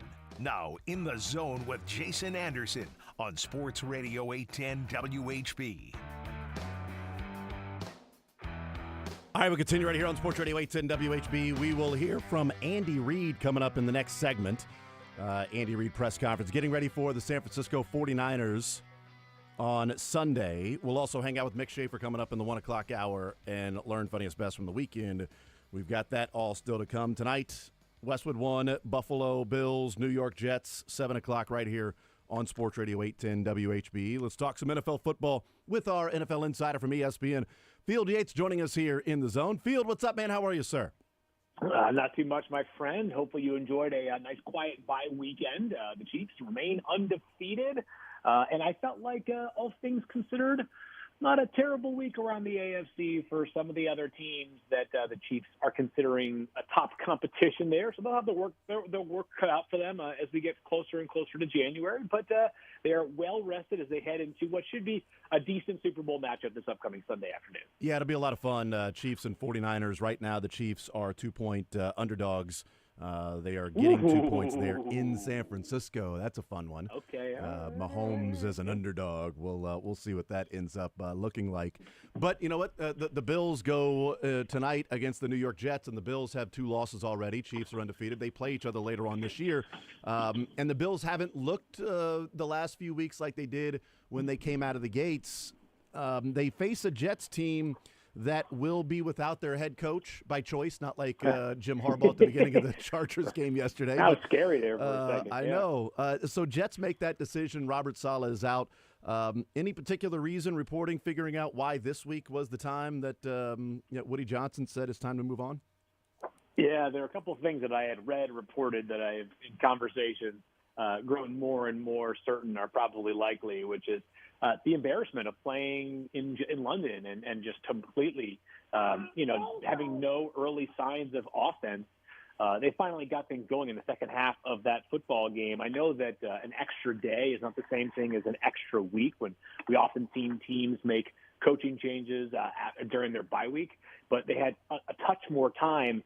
And I think it probably was a message to the locker room. I guess how could it ever not be? But it certainly underscores this team with these expectations, with this quarterback, does not have time to waste, right? They did not trade for Aaron Rodgers, even at a relatively moderate price, to be competitive often. They traded for Aaron Rodgers to be the best team in the AFC East and to be a Super Bowl winner. And while the decision to acquire Aaron Rodgers was totally understandable, especially given the team's recent quarterback history, it came with, I think, real expectation and pressure. And I'm not sure that this team was ready for it all the way around. You know, Jason, I think one thing, and you and I have had this conversation long enough, that I think that we've seen a Chiefs roster in a different spot. But, like, the Jets have a lot of talent. They do. There's no two ways about that. I think there's a difference between having a lot of talent and having a lot of talent that's ready for big moments and big games. You know, there are guys on this Chiefs roster now that I don't think are household, right? They don't make $15 million per year. Mike Dana, who, listen, he makes $6 million a year now when he was re-signed. Like, he's on a top 15, 20, 30 edge player in the NFL or defensive end, but he's a big game player. And I wonder if, some of these Jets players that are really talented, like, they got to put it all together in some big games because they haven't to this point. And the result is a team that I think is staring down the barrel of not just the potential of missing the playoffs, but being one of the great disappointments of the past couple of years in the entire NFL. Yeah, and one of the things that people have been wondering about in watching this New York Jets team is, Aaron Rodgers and what he's meant to the organization. And last year, obviously, did not go the way they were hoping. This year, they're sitting 2-3 on the season already, with staring right down the barrel of a 2-4 start if they lose to the Jets tonight. And Robert Saleh is out. Is Aaron Rodgers a guy that, in his age and where he's at in his career, is he a guy that will rally everybody and be the guy that people will then rally behind and follow and have sort of that one clear message that they can get this thing turned around? Or is he in a different spot in his career and maybe in life for that to be the case with the players on that team to sort of follow one particular leader now that the head coach is out? Yeah, it's hard for me to speak with absolute certainty on that because I obviously don't know the interpersonal relationships and dynamics in that locker room. But what I will say is just that when you haven't been around the team that long and you haven't played that many snaps that long with the team, it does feel a little bit different. And we've talked about some of these older quarterbacks that are still playing in the NFL and the capacity to be relatable, right? It's different. It's even if you're the best, right, or amongst the very best, you're 40 years old. You've got teammates that are close to half your age. I mean, Braylon Allen was 20. I think he still is for the New York Jets. That's 20. I mean, 20 years younger than Rodgers. That's insane. So I don't know the specifics of that. What I will say is merely this. Based off what we've seen offensively, they look to me like a team that still hasn't found a rhythm. I'm not saying they don't have an identity, but they haven't found a rhythm. And perhaps that was part of the reason why Robert Saleh was considering an offensive coordinator change himself. He ended up having an offensive coordinator change after he was fired. But this team better get it going. And I tell you what, this is a fascinating matchup tonight because I think if you put me in court to defend either side as which one was more desperate, I could have a pretty compelling case for either of them. I'd probably give the slight edge to the Jets just because 2 and 4 will feel like borderline apocalyptic, especially Monday Night Football playing at home in the midst of, got the Mets and the Yankees obviously playing big games too. Like this city could just say, hey, welcome to baseball, basketball, and hockey season. Football season is once again over too early. Yeah, last night you had Mets and Jets, and tonight you've got Mets, Yankees, or last night you had Mets and Giants, sorry. And then tonight you've got Mets, Yankees, and Jets all in prime time. So just crazy. Last night they went 0 for 2. And we'll see what they end up doing tonight if they go 0 for 3 or if somebody gets a win. Visiting with Field Yates from ESPN. Robert Saleh had a rough week in London and then returned and did not have a job. He is actually the third coach that has been fired after a terrible showing in London. Dennis Allen in 2014, the Raiders, they were 0-4. Joe Philbin with the Dolphins in 2015, they were 1-3. And now Robert Saleh in 2024 sitting 2-3. Is Doug Peterson, is his seat hot right now in Jacksonville? A couple of 9-win seasons the last couple of years, and now they come out 1-4 on the season when they were hoping last year's sort of letdown at the end of the season would be turned around, but it seems like it's just continuing from where they were last year.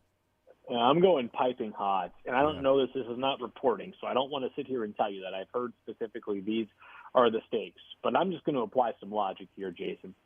For a team that since they had that miracle comeback against the Chargers in the playoffs and then played the Chiefs extremely well, albeit with Patrick Mahomes on one leg, but they played him extremely well and played that team extremely well in a big playoff game at Arrowhead. They have not been the same since then. And you put that on top of the fact that you are now 1-5. And if you lose on Sunday to the Patriots, who I think are the worst team in the NFL, maybe a little bit more hopeful with Drake May, but I would say they're the worst team in the NFL right now. If you lose back-to-back games in London, the first one was already embarrassing. If you lose to the Patriots next week, that's embarrassing, whether it's 2-0 or a 37-35 shootout. I just don't care.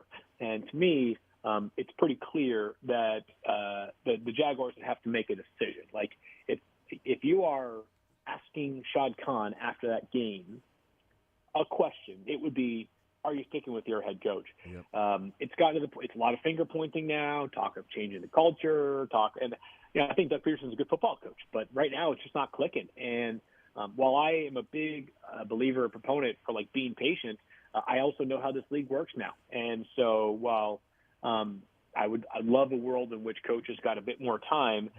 Doug Peterson's been there for a while now, and he's got a lot of credentials, and this team has just not met expectations. But I think Sunday, maybe we'll have some insider reports on Sunday morning that either confirm or run counter to this, but that Sunday morning could be viewed as a game that he must win to keep his job. Visiting with Field Yates from ESPN, I would not be surprised in the least if that is the case. And maybe it would be Shad Khan saying, okay, well, now we're actually heading back from London. So we were still in London. We're going to fire somebody in London. But you can't lose back-to-back weeks in London, one of those to Drake May in his second start. And May. Although that looked pretty solid. I know. I was going to say May could turn out to be an amazing quarterback. And we look back and go, that actually wasn't that bad of a loss. But at the time, it might be viewed as such, the way that Woody Johnson felt embarrassed after that performance in London and the Giants doing what they did and all of that stuff. One more coaching question from the first 5 weeks of the season.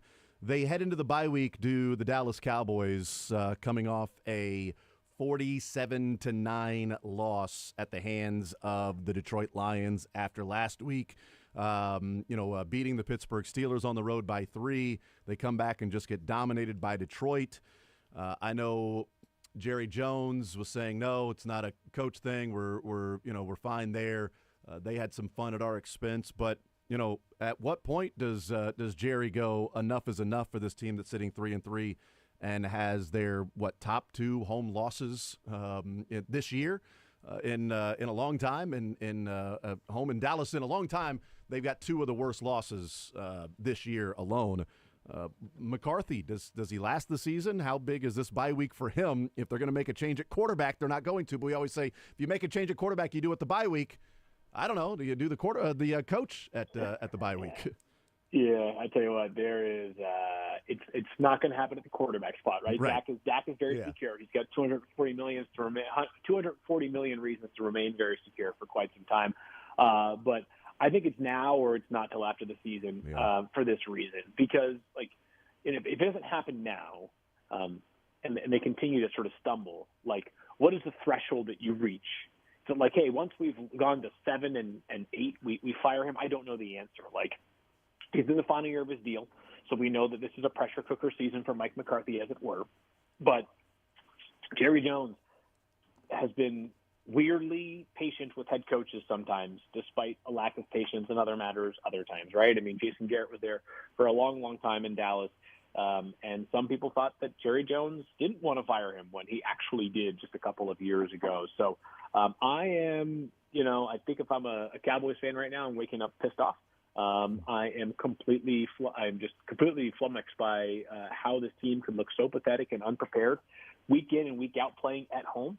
The only head to roll is Mike McCarthy, right? The quarterback's not going anywhere. CeeDee Lamb's not going anywhere. Micah Parsons is not going anywhere. They got a lot of talented players. This is, I was just talking earlier in the segment about how you've got guys who may not be big names but show up all the time, right, on that Chiefs roster. I'm not saying they don't have great players too. They obviously have amongst the very best rosters in the NFL. But I also find that the Chiefs every single week when I watch them have players that don't move the needle on the national radar. That it's another big play from such and such player, right? Drew Tranquill, he had another pass breakup or tackle for loss, whatever it might be, right? And the Cowboys feel like the opposite right now. It's got to be almost Herculean from their very best players for them to have a chance, and it simply has not been anywhere close to that so far this season. Yeah, and we'll see what happens there. Look, 5 weeks in, there's a lot of these questions. I mean, we've seen 3 different quarterback changes, and Gardner Minshew out, and Bryce Young out, and Jacoby Brissett out. I don't know if Joe Flacco will remain the starter there, depending on what they do, but Anthony Richardson, obviously a top pick. Will Levis, who knows what happens with him, with whether they could have won that game with Mason Rudolph or not.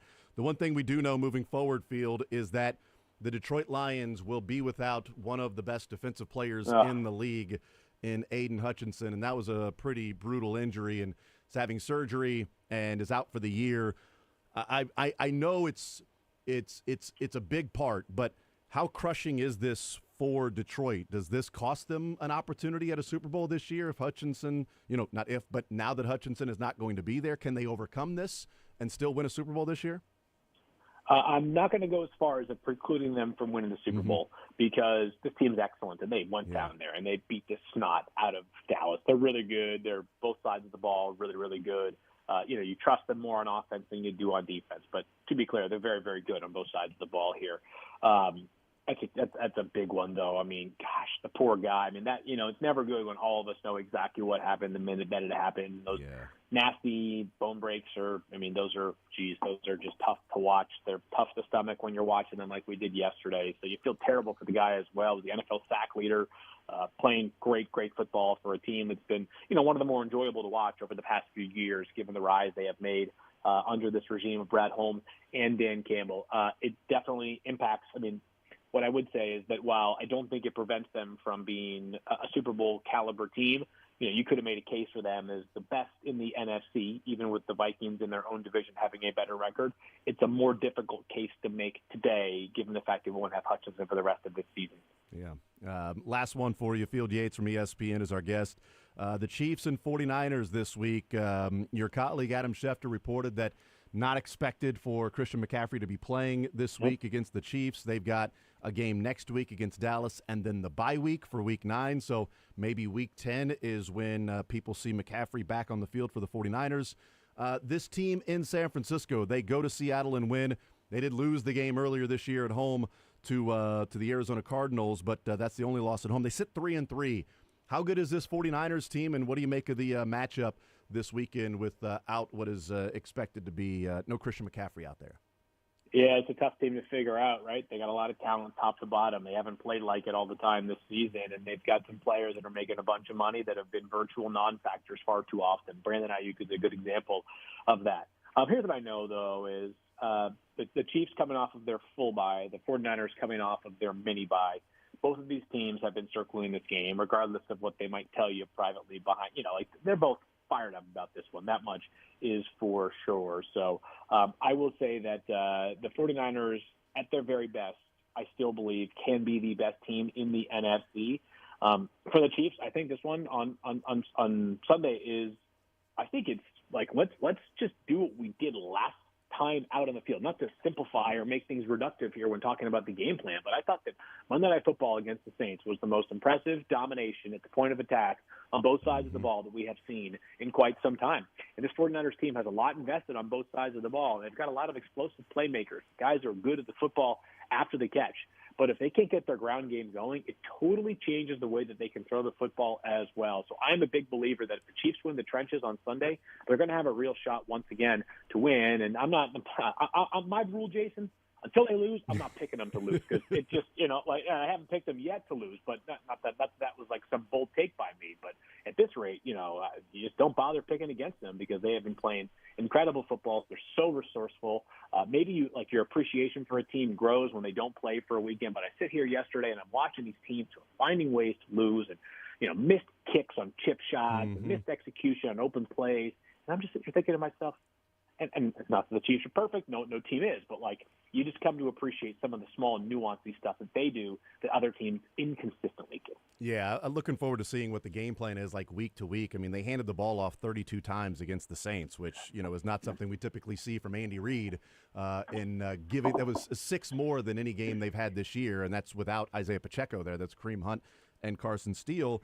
And I think we've seen this year that, the Chiefs have spread it out some. They've now gone heavy, if need be, with some 13 and even 14 personnel in the game against the Saints to where, we'll see how teams adjust for the game plan that's out there. There were a couple plays where the Saints had, 6 men in the box and the Chiefs were in 12 personnel. They had 2 tight ends and the Saints were still – and their safeties both dropped at the snap, even though it was a handoff. The safeties were going backwards and they had 6 men in there. Shocking the Chiefs won that rep.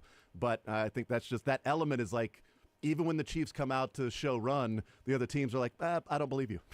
I don't believe you, Andy. They find a way, man. Yeah, they totally find a way. Yeah. It really is impressive. I'll be curious to see, part of that. I wondered if part of the workload you mentioned 32 times for Kareem Hunt was in part tied to the fact that they had a bye coming up. You knew you were going to get some rest for a guy who has been obviously not busy for a while. He's obviously been out of work. That being said, I hope that this weekend we see a whole lot more of Kareem Hunt because he felt like an asset to them, a real asset to them this past Monday night. And, I don't think you and I had Juju Smith-Schuster and Kareem Hunt on our October bingo board when we first started talking at the beginning of September. But the NFL is certainly a week-to-week league. No, we had some fun here on Tuesday, and that last Monday night when the Chiefs and Royals were playing, we said, everybody knew that on August 1st that Kareem Hunt would have 102 yards rushing, Juju Smith-Schuster would have 130 yards receiving, Yuli Gurriel would be playing first base for the Royals, and Tommy Pham would be batting in the 6th spot and having big RBIs. It's like none of those guys were on the team on August 1st, that the team that they're on right now. But that's sports for you. Crazy right? how it changes. Field Yates to the man, as always, from ESPN NFL Insider. Field, enjoy the football. We will talk next week, brother. Sounds good, Jace. Talk to you then, my friend. Absolutely. There's Field Yates. Great stuff from him. Chiefs and 49ers coming up on Sunday, and Adam Schefter reporting a couple of days ago it is not expected that Christian McCaffrey will play this week against the Chiefs. They haven't opened up their window yet for him to be taken off IR. They may do that this week because he said his target date was between week 7 and 8. Almost seemed like he didn't want to wait till week 10, that he wanted to get a game in before the bye week. Their bye week is week 9. They play the Dallas Cowboys next week after the Chiefs. So we'll see when McCaffrey ultimately returns, but it won't be this week against the Chiefs. And it's a team that's sitting 3-3 on the season right now and had that loss at home against Arizona. Took care of business in Seattle last week, but Geno Smith really didn't do much to help his team at times in that game. Played a pretty rough game there, and they dropped Geno Smith back to pass, I think, 52 times. Well, he had 52 attempts, so they dropped him back to pass even more. I'd be shocked if that's the case with the Chiefs here, considering that they handed the ball off to Kareem Hunt and Carson Steele a total of 32 times against the Saints. I don't think you're going to see Mahomes have 52 attempts. It's not drop back to pass. Those were just attempts from Geno Smith last week. We'll take a timeout. We'll come back. We'll continue rolling, and we will hear from Andy Reid coming up next right here on Sports Radio 810 WHB.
Sterling Holmes, Dylan Michaels. We'll hang out with Mick Schaefer coming up in the 1 o'clock hour. Learn funniest best from the weekend that was. No Chiefs football this weekend. Mizzou in action, K-State in action. Unfortunately, no Royals baseball this weekend either. So just the couple local teams that were playing some football or baseball with K-State and Mizzou both taking care of business, both going on the road against equal competition. Yeah.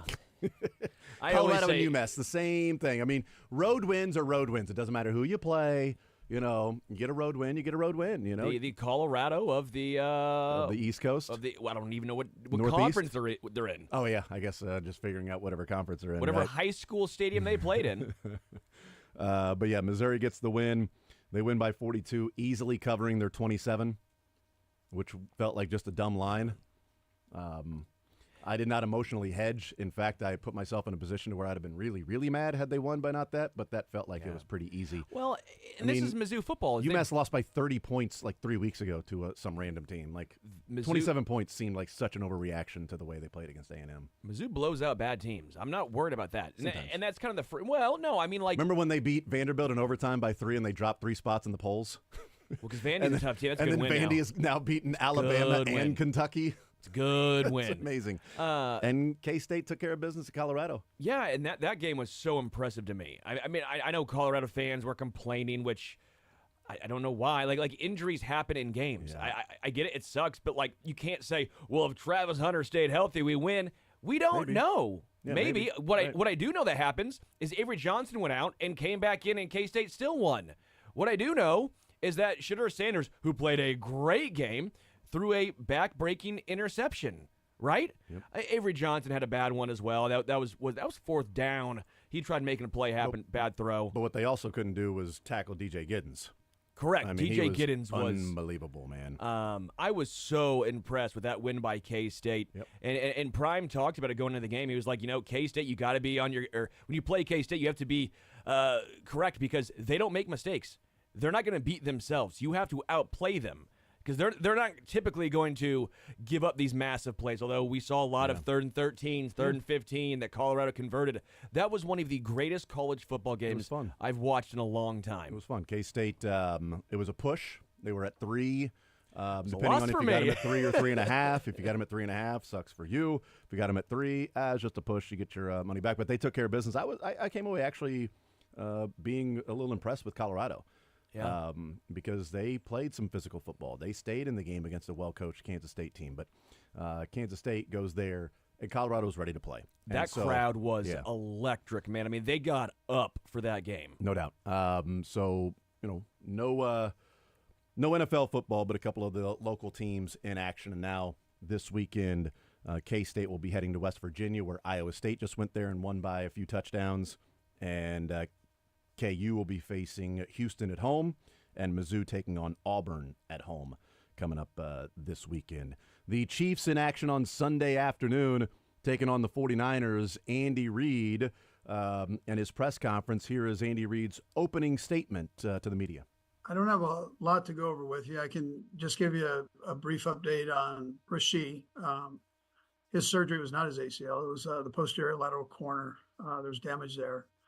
It's probably the same result, though, as you get time-wise for an ACL. It takes a while for that to come back, and he'll get into his rehab and get rolling on that as we go here. So, but that's what it was. Other than that, we look forward to the challenge of playing a very good 49er team. I think both teams know each other and what we're about, and should be a heck of a game. And again, no Christian McCaffrey in that game. Wanted to return between week 7 or 8. This is week 7.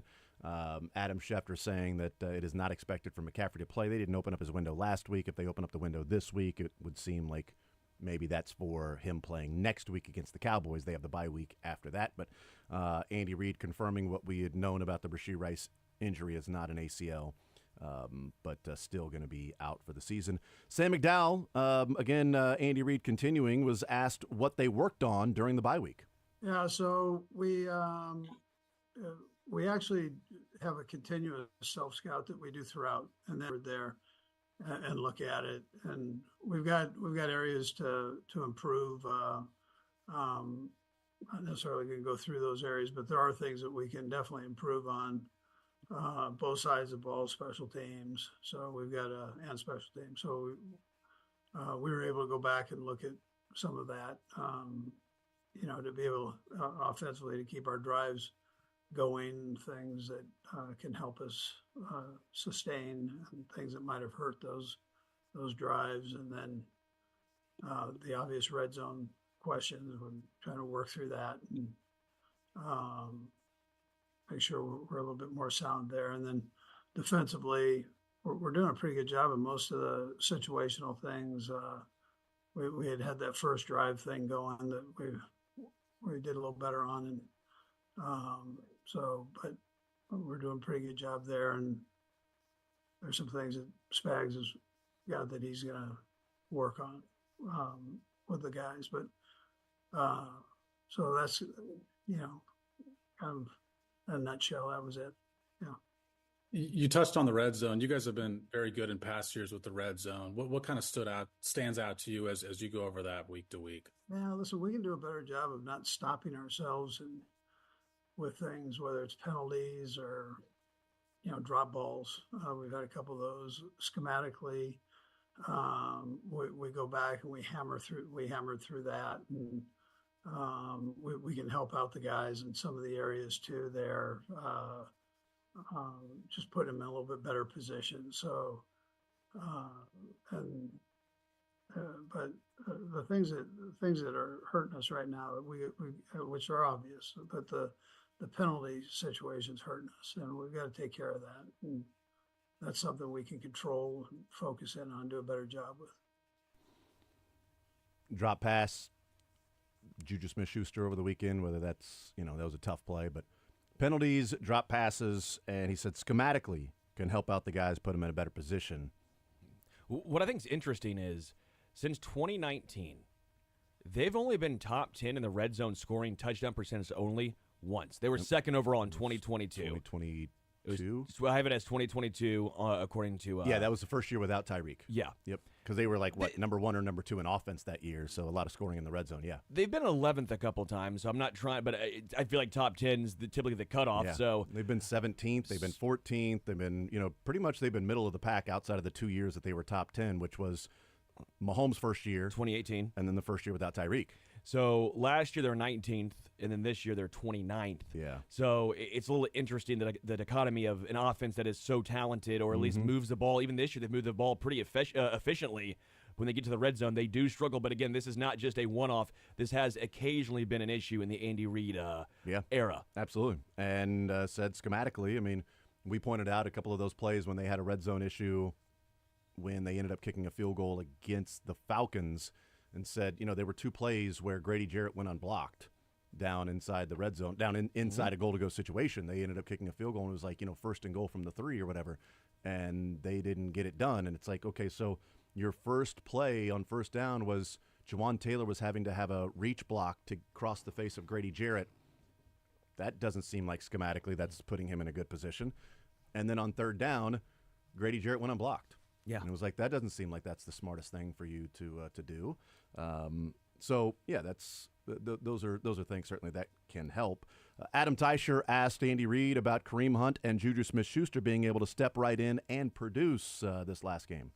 Yeah, so Adam, I think that's a big part of it. They kind of know how we operate. They know the offense. They're comfortable with it. Kareem had obviously been away for a while, but he was able to pick everything up quickly, and he and Pat are very good friends. They've stayed in touch throughout the years here. So, he was welcomed back in. You have that part of it, the comfort part, that you're welcome back in and to get things rolling. And that opens up another avenue there for him psychologically. So what's your other question? What are your plans for Clyde now that he's been to practice for a week now? Yeah, so he'll be back in tomorrow. We'll be able to talk to him. Then I haven't had a chance to talk to him here, so I want to just get with him first before I put anything out there publicly. But we're awful glad to have him here. So it would follow the timeline traditionally of the Chiefs when they open up the window for a player to return from IR. That first week that's opened up, they practice but don't play. Yeah. That second week is when they practice and then end up playing. So that would follow the timeline what the Chiefs have traditionally done if Clyde Edwards-Helaire practices and then plays this week against the 49ers. Matt Derrick asked Andy Reid whether or not Wanya Morris would continue to start at left tackle. yeah, we obviously looked at that, and we'll just both of them can do better, and so Wanye knows what he's got to work on, and likewise Kingsley does, and we're lucky to have both the guys, both young guys, and we're kind of growing with them here. So we'll kind of let that process keep rolling. And I know as you go towards the trade deadline, you're going to let Brett take care of all of that. But you mentioned a couple of weeks ago about just the importance that if somebody is fitting into this offense, about having a familiarity with your receiver situation. How important is that characteristic this time around at the trade deadline, that if you were to require a receiver, that somebody who's at least familiar with either your offense or the West Coast offense in general? Yeah, man, I think it's probably what Adam was saying too. Just I think that helped Juju in his situation coming back in and jumping in. It helped McCole coming back. But I'm not telling you other guys can't come in and help out. So I mean, that's not. I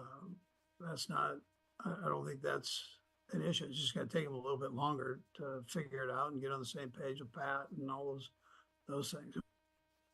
Won't be quite as what you've seen with these other guys that have been in it.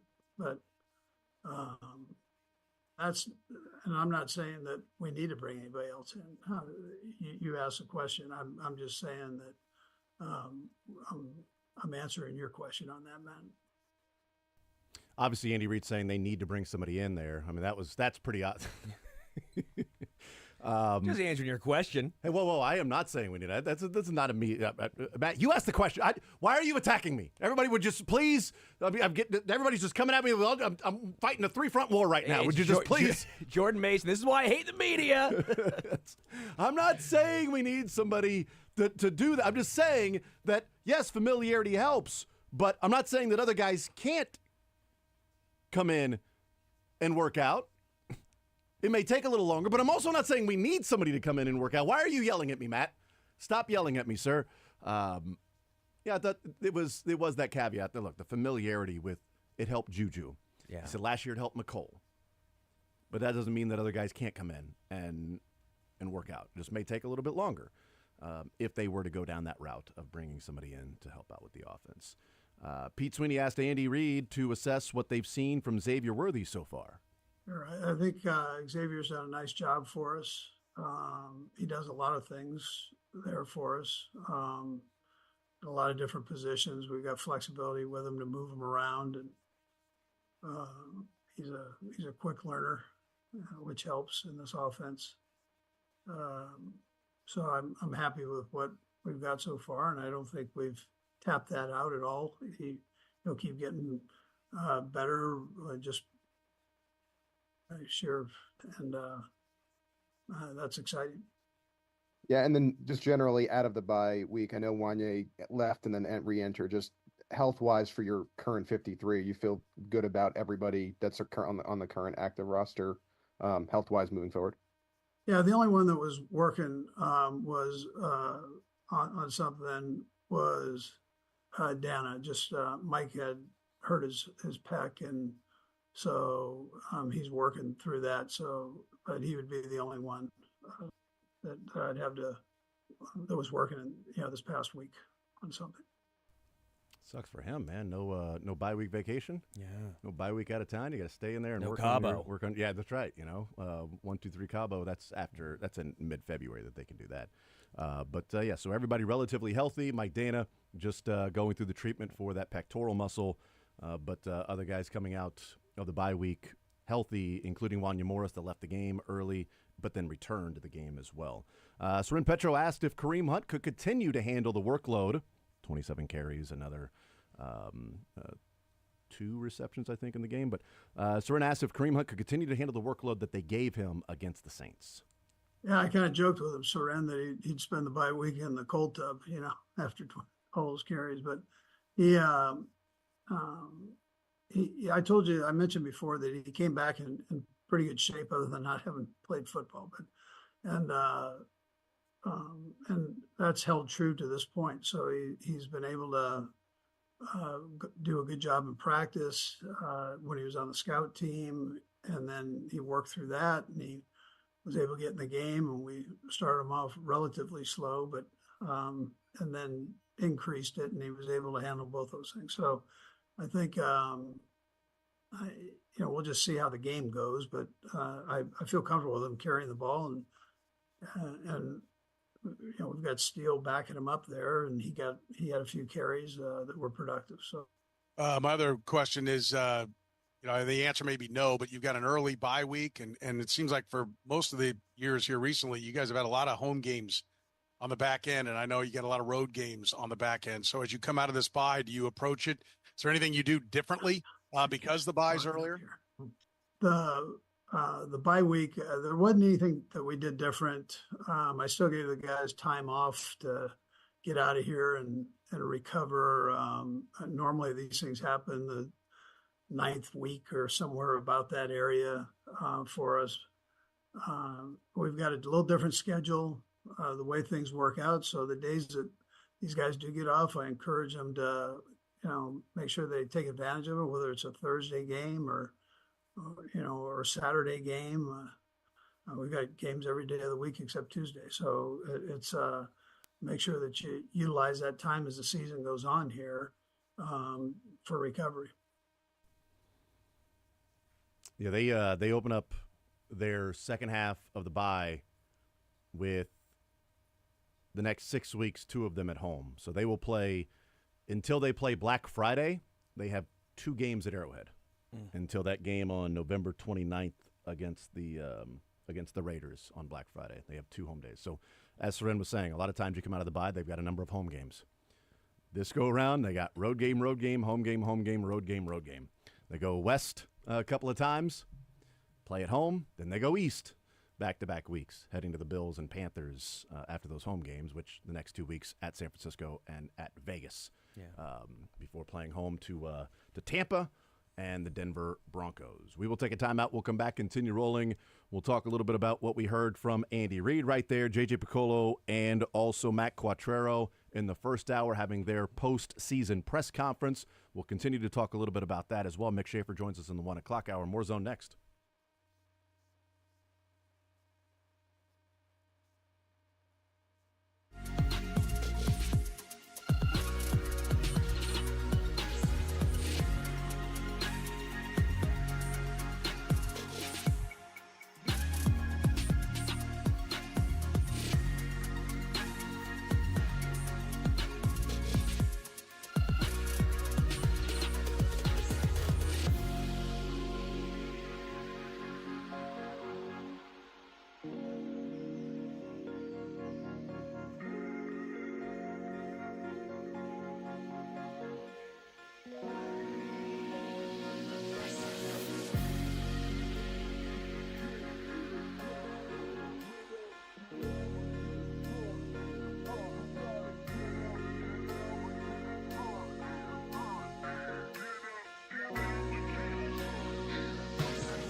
All right, we'll continue right here on Sports Radio 810 WHB. Jason Anderson with you, Sterling Holmes, Dylan Michaels. We will hang out with Mick Schaefer coming up in the 1 o'clock hour. Learn funniest best with Mick Schaefer. News out of the college football world, and this is unfortunate for a local player that now plays for the Florida Gators, Wisconsin Badger at one point. But Graham Mertz officially did tear his ACL against Tennessee in the game over the weekend, and that is unfortunate because that will end his season and career in college football. Graham Mertz tweets out a message to Gator fans, says, "Thank you for 2 incredible years in Gainesville. Unfortunately, I suffered a torn ACL against Tennessee. Will miss the remainder of the season. During my recovery, I will remain a part of the program and do whatever I can in meeting rooms and from the sideline to help my teammates win. I want to thank everyone for the outpouring of support during this time." I know we oftentimes, not even oftentimes, almost all the time say, is there really a freak injury in football? I mean, boy, you suffered a freak injury. Really? No. Like Aiden Hutchinson, boy, what a freak injury. Oh, you mean a man who's 260 pounds holding onto another man and flinging his body around that runs into another man who's yoked, who's running as fast as he can the other way, and their legs collide, that man broke his leg? Not a freak injury. That happens in football. Oh, Rashee Rice, I mean, that was a freak injury. Patrick Mahomes was diving at. Yeah, no, it's a football injury. It happens in football. Yeah. That's not a freak injury when you're on the field. I say that because Graham Mertz did nothing. Like, I still don't know where he tore his ACL. I still don't know what it was when he stepped, which step it was, because even the reaction was like, a little bit of a surprise, but there wasn't like looked like he stepped in a hole and his knee just popped. It's nothing like that. And it was on a touchdown. Yes. But he was not celebrating. It wasn't like it was sort of backpedaling a little bit. It wasn't like it was Martin Gramatica who went up. You're like, okay, I see how that happened. Or it wasn't, was it Edwin Diaz for the Mets, right? And you're like, okay, that's rare, but he was at least doing some sort of motion. Graham Mertz was walking backwards, a slight shuttle. Yeah, just like a little shuttle, as if he's doing like a half-speed, standing-up defensive slide to his left, right? Yeah. And that's it. To watch out from a guy falling in front of, it was the most, which I told Jason, this terrifies me. As a normal human being who's not a college athlete, that can happen and your ACL can go. Jason, I might not walk again. Yeah, You might have to push me on these rolling chairs in here. I've watched this video so many times, and I'm like, where, which step did it happen on? Like, there wasn't anything obvious, or it was. No. That's as freak of an injury as because that's not even like he's playing football, that happens. Okay, he was running and he planted and the knee gave, like Kyler Murray. That's an ACL, just planted, and that's what happens. No, he was just sort of shuffling to his left a little bit after throwing the pass. It sucks for him, man. It sucks for Graham Mertz. We'll talk with Mick Schaefer next.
All right, we'll continue right here on Sports Radio 810 WHB. Jason Anderson with you. Sterling Holmes, Dylan Michaels, Mick Schaefer, KSHB 41 Sports Director, joins us here in the zone on a Monday. Mick. Hi. How the hell are you, man? I'm good. I'm you great. Look good. You look Thank good. You look great. Thanks. You're welcome. Yep, you're welcome. How'd the Friday night go? That went great. Yeah, I know it went great for you. Did you enjoy yourself? Oh, I enjoyed myself. It was a great night. Did Adam show up? I don't know. I wasn't on the Gardner side. Okay, I didn't know if maybe you guys didn't. A lot of people showed up. You didn't meet at midfield and fight? No, there were probably I would guess north of 6,000 people there, which is a good crowd for Kansas City high school football. Jets and the Sharks. We did. We danced out there. Yes. Oh God. Oh no. They're gonna fight, and then they just start. Dancing. That's exactly what they did. Choreographed. It was back and forth. Nobody had more than a 7-point lead the whole game.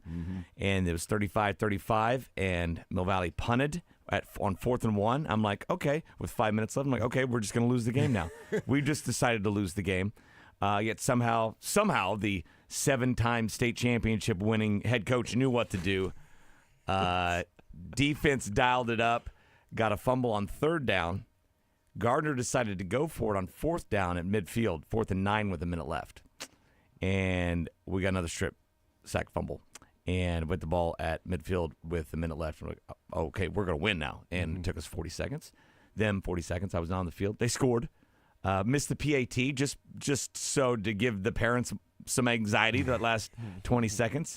But held on in a clash. It was a classic game. It was great. It was a fun night, and my son got to go both ways, which doesn't happen at Mill Valley, but needed to for a guy who went down the week before. And so he was dead, tired, but it was actually helped him. He was less nervous for the game going into the game, more nervous about, like, am I going to live? It's like right before a marathon. Yeah. Like, this is going to be horrible. Yeah. So. Do I actually want to do this or not? I know it's going to be terrible. Yeah. He got interviewed after the game, which is his first interview. Nice. Yeah. Did you put a little favor in there? It was horrible. No, I didn't. We got down there and they were talking to him. You said it was horrible. His interview. It was awful. No, I'm joking. He was fine. Well, I mean, I'm used to talking to high school. Does he learn kids. from you? Like you don't sit down and say, "Here's what they may ask." Never done that. No. Never done that. Whose drumline was better? That's the real question, Mick. We didn't bring ours, so there's. Oh wow. Easily. I appreciate the fact that Mick Schaefer eventually deferred to Joel Appleby, who's won 10 state titles or 12. He's won 7. 7 of them. 5 in a row. Yeah. This idiot. I did not putting say on that. 4th and 1. Yeah.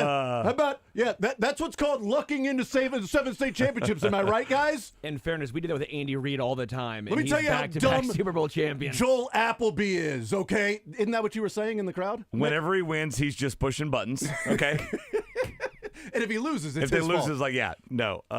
Actually, it was his birthday. I saw him on the field after the game. Did you? Happy birthday. It's like, well done. Yeah. Nice job. He said, you know what?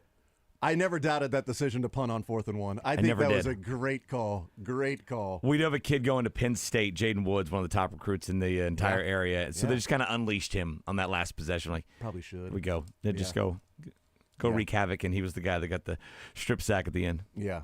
We State went to USC over the weekend and got that big. They played the second half. Yes, they did. The big Ten battle that took place there. It was we were talking last night on Sunday Sound Off, that show that you skipped. We were talking about how I was blasters. We were helping kids. There were so many times I would look at a score, look at a game like Penn State, USC, Iowa, Washington. I'm like, man, it's supposed to be a big day for non-con. Oh, no. It's huge non-con. Yeah, that's right. They're in the same league now. Yeah. Everybody's Big Ten. Everybody's in the Big Ten. Yeah, who did or the Big 12? Yeah, but I know it's not the Big Ten. But like, who did Cal play over the weekend? And I was like, Pittsburgh, Pittsburgh, in that classic ACC showdown. Yes, Cal. There were some long road trips this weekend, and it's funny. I imagine a few years when you get used to these teams in the conferences, I'll maybe get tired of it, especially in the Big 12. But this year's been so much fun seeing all these teams that never play each other and different ways of going about it, different styles.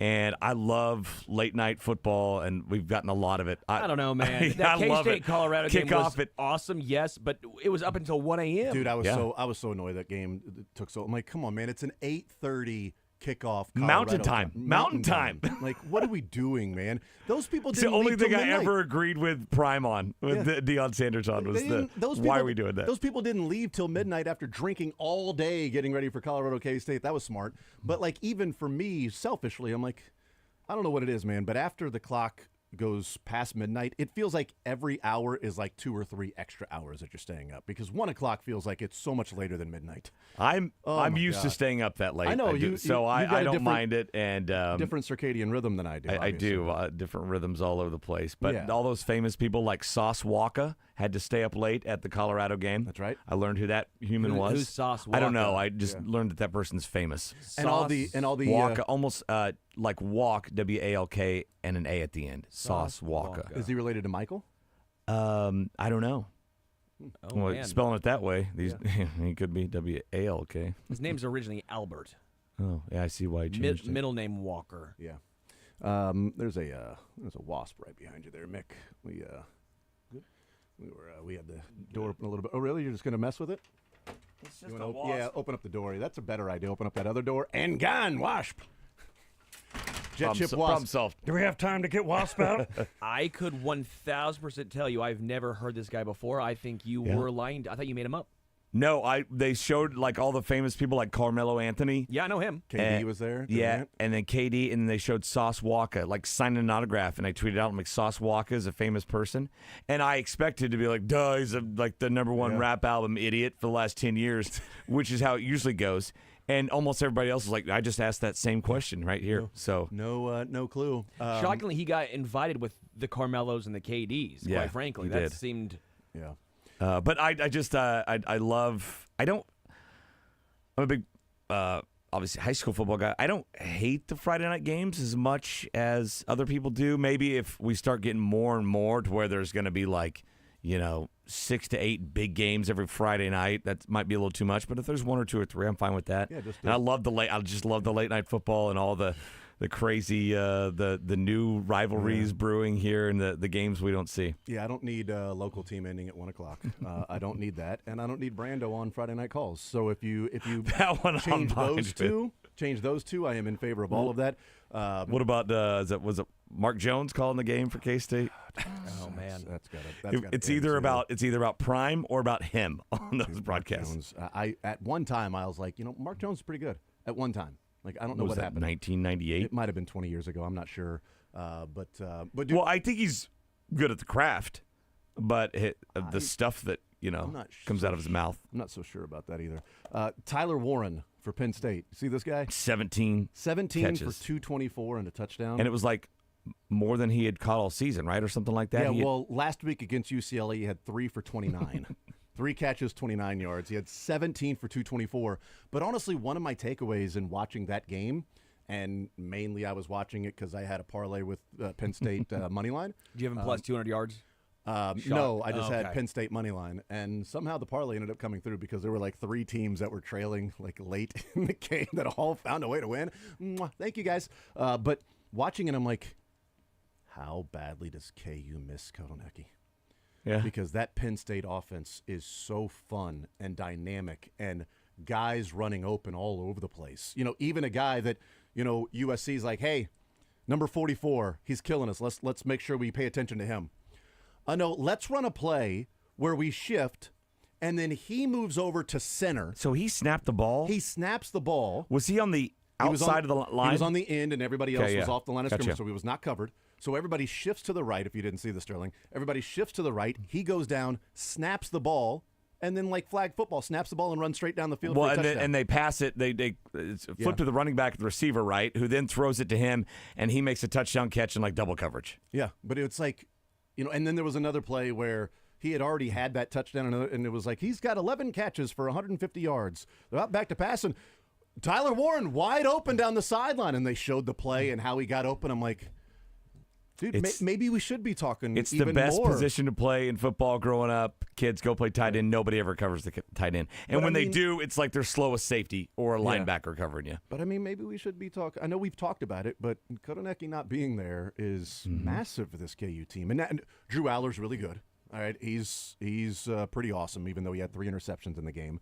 But he's a good player for Penn State and a good quarterback. But that offense, watching that thing work in the second half was like, well, man, this looks like a well-designed and well-run and well-called game too. The fourth quarter that K-State had, I was watching it and thinking this is a lot like a KU fourth quarter. They're giving up. They've got a 2-score lead. They've given up 2 straight touchdowns, but then K-State found a way to win at the end. I think that could be one of the only differences between those two teams because they've had that opportunity every single loss to hold on for a win, to go down and get a win, to not give up a 2-score lead late in the fourth quarter to West Virginia and win a game. And they failed every time. Yeah, you were up. K-State was up 10 with 7 minutes to play. Yeah.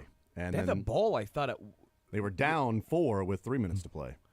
After being up, after and being they scored too quickly. I'm like, well, okay, there's going to be 4 more possessions this game. Well, you don't typically count or think like, all right, let's not score too quickly on a 50-yard touchdown. Yeah, it's like, go to church mode, Jace Brown. Church mode. That's right. Church mode. Slide when you get to the down by 4. You should definitely not score a touchdown there.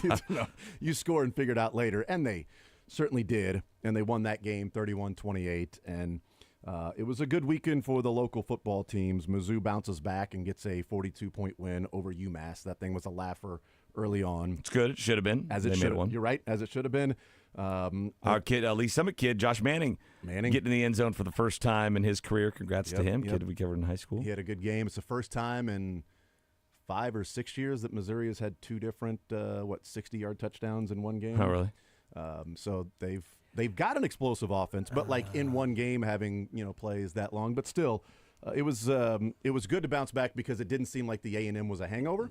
Now they got Auburn, so now we'll see what they do against Auburn. They're almost 7-point favorites against Auburn this weekend. As a Mizzou alum, good. That told I didn't me know that. That told me nothing. Like, congrats, you blew out Buffalo early. You've beaten all these teams who were horrendous by 40 points. I don't care. 5-1's not good for you as a Mizzou alum. They didn't. The Mizzou alum didn't think they beat Vandy by enough. No, that's fine. Congratulations. It looks like a good victory. Kentucky didn't beat Vandy by enough either. There's another team that didn't. Alabama didn't beat Vandy by enough either. Dude, I'm just saying. If you're telling me K-State's 5-1, Mizzou's 5-1, you're telling me who's looked more impressive so far? It's K-State. I know both have one bad loss. They both have got blown out on the road. Sure, but like with K-State, I think you see it. With Mizzou, I've yet to see it in against a solid opponent. We've not seen that yet. I feel better about K-State's quarterback. I would give the nod to K-State because a couple more road wins, right? Sure. Figured out a way to win at Tulane, who's not horrible. And then Colorado, who's made a big jump this year. I don't know how Shadir Sanders is not in the intensive care after every game. He takes so many shots. The flak jackets must be like doubled or tripled up around his ribs, man. Kevlar jackets. My gosh. K-State's D-line was getting after him, and he stood in and made some phenomenal throws. I mean, I try not to let my opinion of his dad influence my opinion of him and the rest of that team.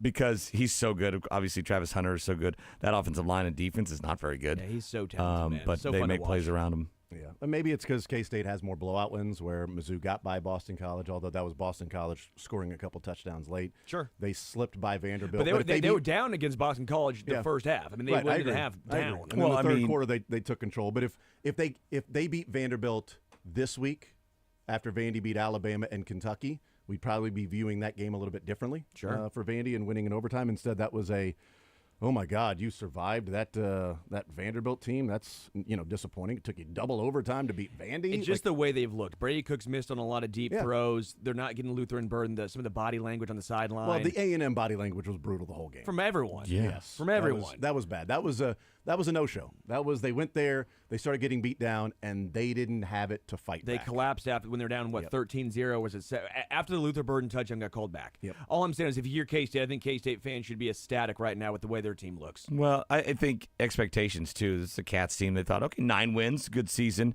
Mizzou had the sights of a playoff in mind. And look, there's still time. There's only 1 loss. But it's crazy. I was looking at playoff projections today already and looking at the polls from yesterday. I'm like, God, Iowa State's the number 9 team in the nation. What are we doing? Indiana is in people's projected playoffs now? Well, K-State could very well be 10-1 getting ready for that November 30th game in Ames. against Iowa State because they're favored by, I think, 4 or 5 this weekend against West Virginia. That Iowa State. That's going to be a tough game, man. Well, That's Iowa at State, West Virginia, right? Iowa State just went to West Virginia and won by, 18 points? They got Kansas at home. We'll see what Kansas looks like then. They got Houston on the road. Tough. I mean, yeah, they'll be favored by 18 in that game. They get the bye week. Arizona at home, or Arizona State at home, Cincinnati at home, and then Iowa State. Yeah, I'm not ready to chalk up 5 wins there. I'm with you, I don't know, Jason. man. I just pulled up for the exact same conversation. I think don't that know. every week's a new season in college football, man. I've learned that. Kind of like how we thought, Mizzou would be undefeated going into. No, I mean, I thought they'd beat A&M, but I thought it was going to be. I had them plus tough. 31.5, so I felt good about that. I tried to tell everybody, take Mizzou plus 31.5, the points. People. I heard for months Mizzou was going to be undefeated going into that game. Take A&M minus 31, idiots. I'm a realist. If you didn't talk to a Mizzou fan then, because Mizzou fans we're psychos. We like pain apparently. Are you saying West Virginia is a tougher game because they went to Oklahoma State and won by the amount of points they did? I've given up on that season there. West Virginia went to Stillwater and won by 3 touchdowns. That's a good team. Well, they lost. They were down 28-10 to Iowa State at home this last weekend until the end when they got like a cheapy touchdown. Yeah, but I mean that's different. But hey, that's an Oklahoma State team that beat Arkansas. And Arkansas beat Tennessee, and Tennessee beat Oklahoma. So basically, Oklahoma State beat Oklahoma. That's we don't exactly need right. a bedlam. Yeah. We don't need a bedlam. I agree with that. Transitive property is what works every time. Week. Honestly, if they played that K-State BYU game again, I would have the Cats favored. That was a weird, wild kind of like 10-minute stretch there of football that just won that game for BYU. Every week's a new season. Well, is BYU good, college. By the way? BYU is 6-0. They're up there. Yeah, they're up there. Well, I mean, Mizzou beat Vandy. Vandy beat Alabama. Alabama beat Georgia. So technically, Missouri's not playing Georgia this year, but now they don't have to. They already beat them because they've already beat them. So, that's just math. That's just math. They're just connecting the dots. One equals the other. We all know this. But yeah, so all 3 teams in action this weekend. Have they announced the Auburn game because it was the 6-day window? 11 o'clock? Mm-hmm. Okay, so as of this morning before 11 o'clock, they hadn't announced that game time yet. So 11 o'clock in the morning on Saturday. So 11, 2:30, 6:30. Yep. So all day Saturday. Yeah, it's an all-day Saturday sitting in front of the and TV. Oklahoma State plays BYU Friday night, so it's like 4 straight windows in a row. Who's Mid-Valley got? Thursday night. Oh, Perfect. well, look at you. It's Shawnee Mission West. Let's go. Who's Blue Valley North got? I believe, I know this. I was looking. I believe you know this too. I don't remember. Yeah, somebody they'll probably lose to. Rock the stable, baby. Yeah. Rock. Were you in? Stable. Did you go to high school with Graham Mertz? I'm you got to be older. Yeah. I'm older than him. He's like 25. I don't know. Graham, I think feels Graham, like he's 30. I think Graham Mertz is 30. I think he's been in the NFL, the college football a long time. I think he's 30. I mean, he did come, a couple years? Couple years after you, or okay. So yeah, he was at Miege for a couple years. Got like all these D1 offers, but was the backup quarterback because they had a really good player in front of him. You go to those camps and they're like, "Oh, well, this guy's pretty damn good, That's whether all you're it playing takes. or not." Yeah, and so he's like, "Well, I'm just going to go to my school nearby," and led Blue Valley North to a state title. But yeah, it was rough news. Graham Mertz officially did tear his ACL in the game against Tennessee. Tennessee ended up winning in overtime by 6 points, and probably didn't affect most people because Tennessee was favored by like 18 or something in that game. But if you happen to be somebody that got the live line at like 3.5 or 4.5. Then you probably feel good about Heupel not just taking a field goal in overtime to win, and actually rushing for the touchdown to win by 6. That was very nice of him. Breaking news. We have breaking news. Breaking news. Sounder. Breaking news. The sounder. Blue Valley North plays Bishop Miege this week. There it is. Wow. That's, wow. It's the Graham Mertz Bowl. Yeah. It's the Graham Mertz Bowl. Can he make his way back to watch that game? And which side would he be cheering on? I mean, so it's difficult. Probably the side he graduated from. You Won the think state so? title. Yeah. I don't know. Blue Valley Maybe. North. You never know. You never know. Sometimes there's a what if his favorite teacher and, Was that and Miege? best friends in life went to Miege? You know, you never possible. know. It absolutely is possible. Thank you. What if he's got like a split jersey? And that's like also Donna possible. Kelsey. Yeah. Have you talked to Graham Mertz? Do you know who his favorite teacher is? No and no. So what you're saying is it is possible that his favorite teacher was at Bishop Miege. Yeah, you got me. There it is. It's going to say Bishop Valley. It's possible. North, it was Bishop Valley North? Maybe that teacher's now at Aquinas, so he's going to go there and show up in Aquinas gear. Bishop Valley Miege North is the jersey that he'll be wearing coming up on Friday night. All right, we learned that there's a Bishop Valley Miege North team playing this weekend. Powerhouse. We will take a timeout. We'll come back. We'll get into Learn Funniest Best on the other side. Also talk a little bit about what we heard from J.J. Piccolo and Matt Quattrero in their press conference. We played it for you live right here on Sports Radio 810 in the 10 o'clock hour. Some pretty direct comments from J.J. and Matt Quattrero about what is lacking on this team and what they'll do in the offseason. We'll take a timeout. We'll come back. More Zone next.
Dylan Michaels heading up until 2 o'clock. Let's get some learn funniest best from the weekend. What we learned, the funniest from the weekend, the best from the weekend.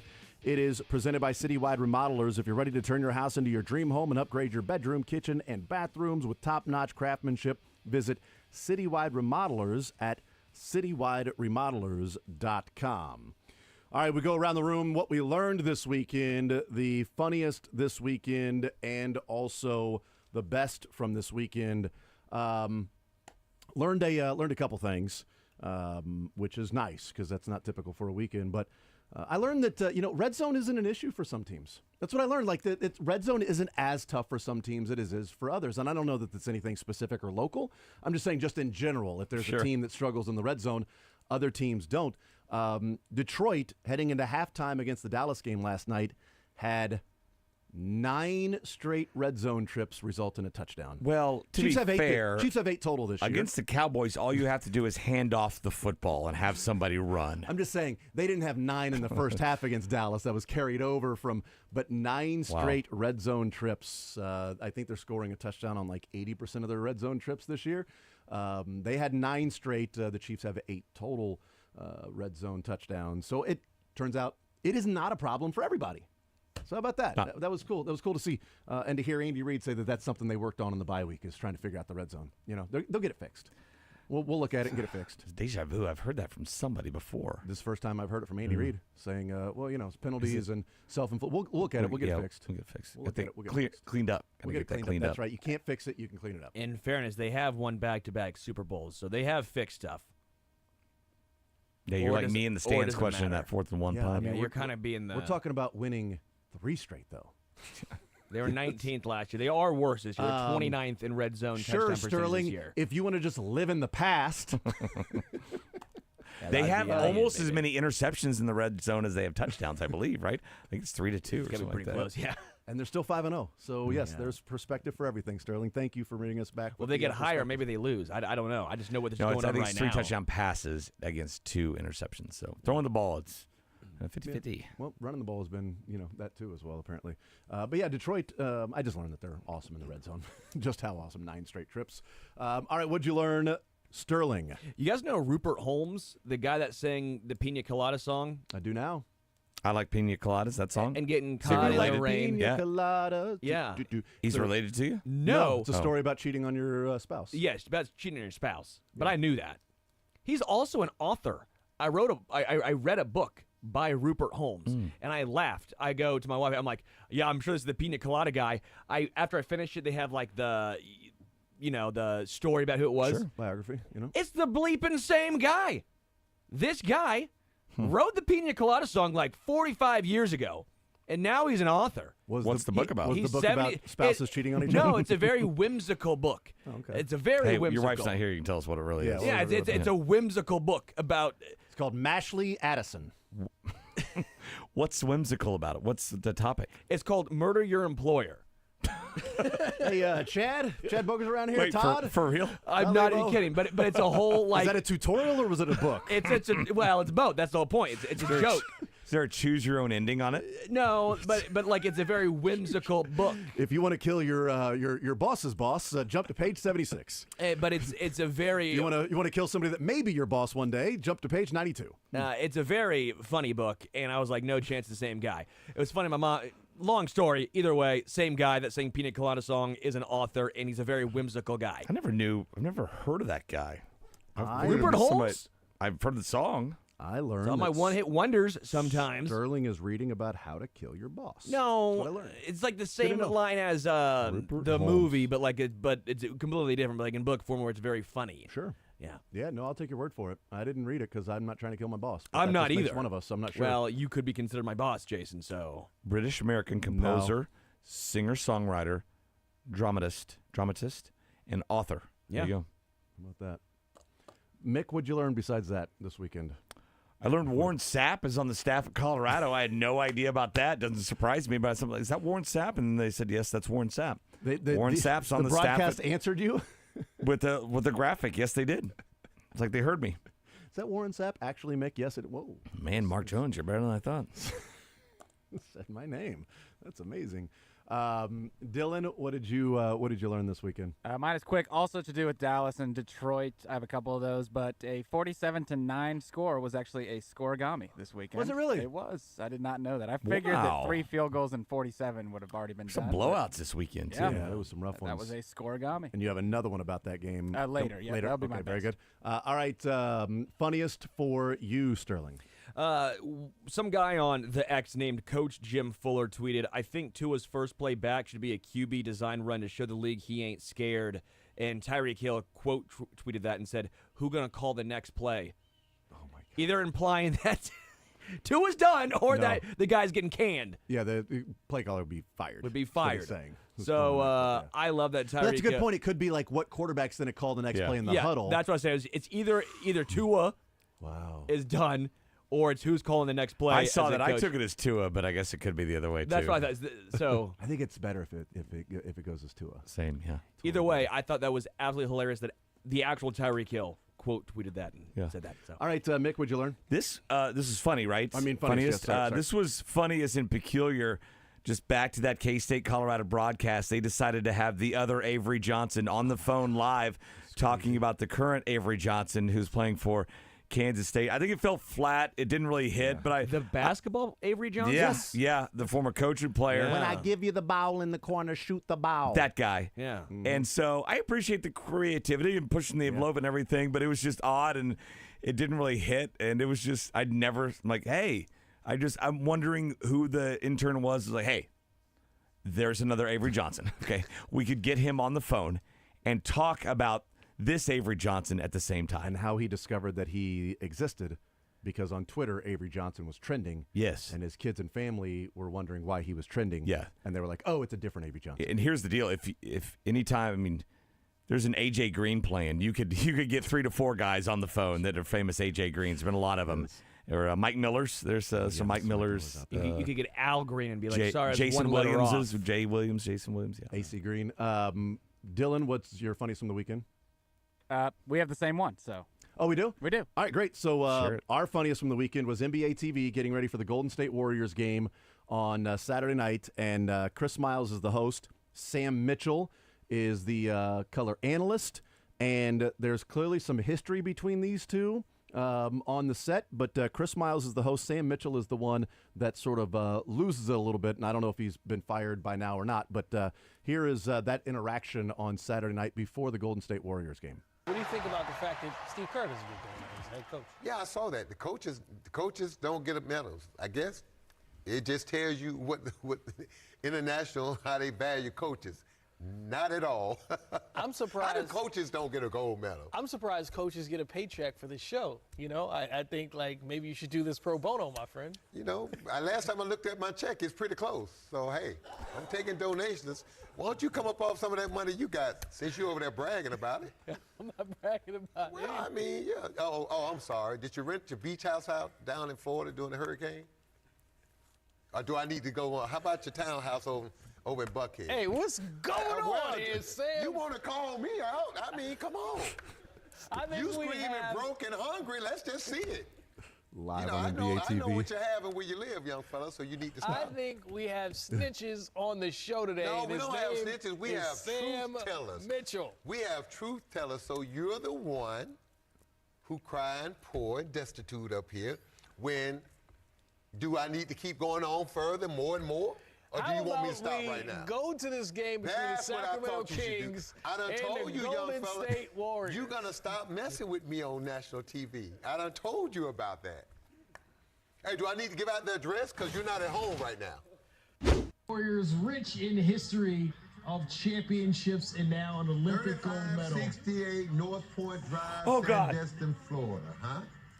You had the pool put in yet? I think that's your house. No, that's your house, Prince. Oh, that's your rental property house. There we go. All right, Warriors. Boy, this game can't tip fast enough. We'll be back at halftime and after the game as well. What? Okay, who were those guys again? It's, Sam Mitchell, Yeah. former NBA player, and then Chris Miles is the host of NBA TV that apparently has rental property in Florida. But by the way, he's not living there. It's rental property. Like, there's other people live there if he's renting it out. Also, like, people have rental property all the time. It's like, that was random because I don't. Wow. Okay, in fairness, but the first thing he said though was also kind of a shot. Like, I don't think coaches should be. He was. I don't know. Was that like a shot there's at clearly Sam? There's clearly some sort of history there because he was like, well, I'm surprised coaches get paid on this show at all. You should be doing this thing pro bono. Like, okay, it was random, but if you didn't, if you just watch that, like Sam Mitchell's reaction is like, oh, okay, did you rent out your beach house in Florida, Mr. Moneybags over there? How about your townhouse in Buckhead? You know, pretty nice place in Atlanta. What about that? What about that, there, guy? Wow. Woo. That was cringe and funniest. Yeah, all at that was the same cringiest time. too. And Yeah. then he gave out the actual address. Wow. We'll go to Best. We start with you, Mick. Best from the weekend.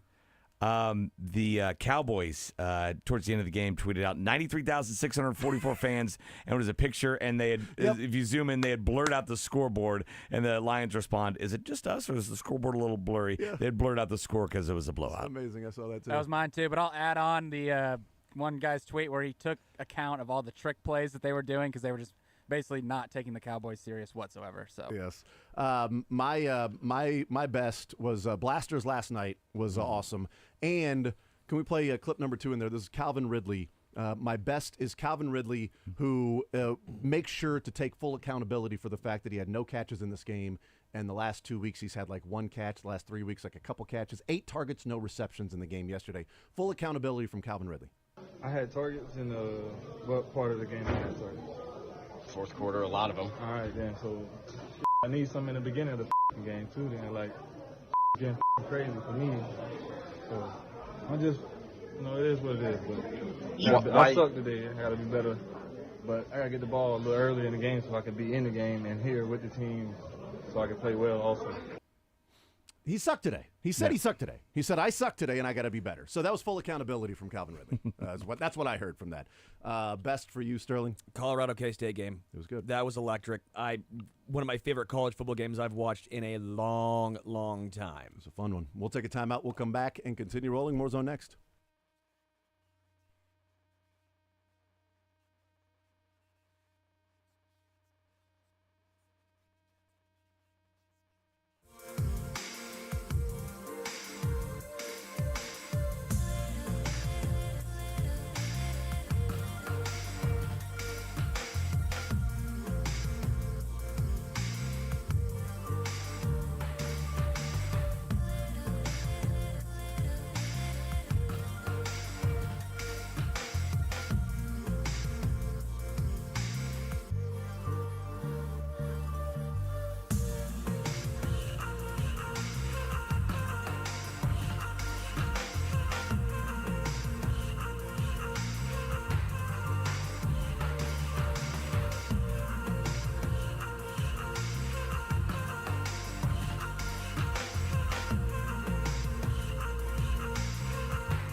Probably Wednesday, maybe. Wednesday, like, I don't know, say 1 o'clock, roughly. This week? Every Wednesday. Starting this week. From here to eternity? Or Yes. Okay. Yes. I'll sign up. Oh, good, great. If you don't, I'm making Sam Mitchell's he'll pay. pull a Sam Mitchell. Yeah. I'm making about as much as him. ZOUs Wednesday. Wednesday with we'll Mick. do the updates on the ZOUs. What happened? The Royal ZOUs. I'm gonna hate that, aren't I? I don't know. I feel like you do know. I have an idea. What's but your I don't- idea say? Am I gonna hate it? My idea says you probably won't enjoy it. Okay. But I don't know that you. I enjoy all sort of fellowship, even if I have to pay for lunch / go talk to the sales guys and get gift certificates. What? I know.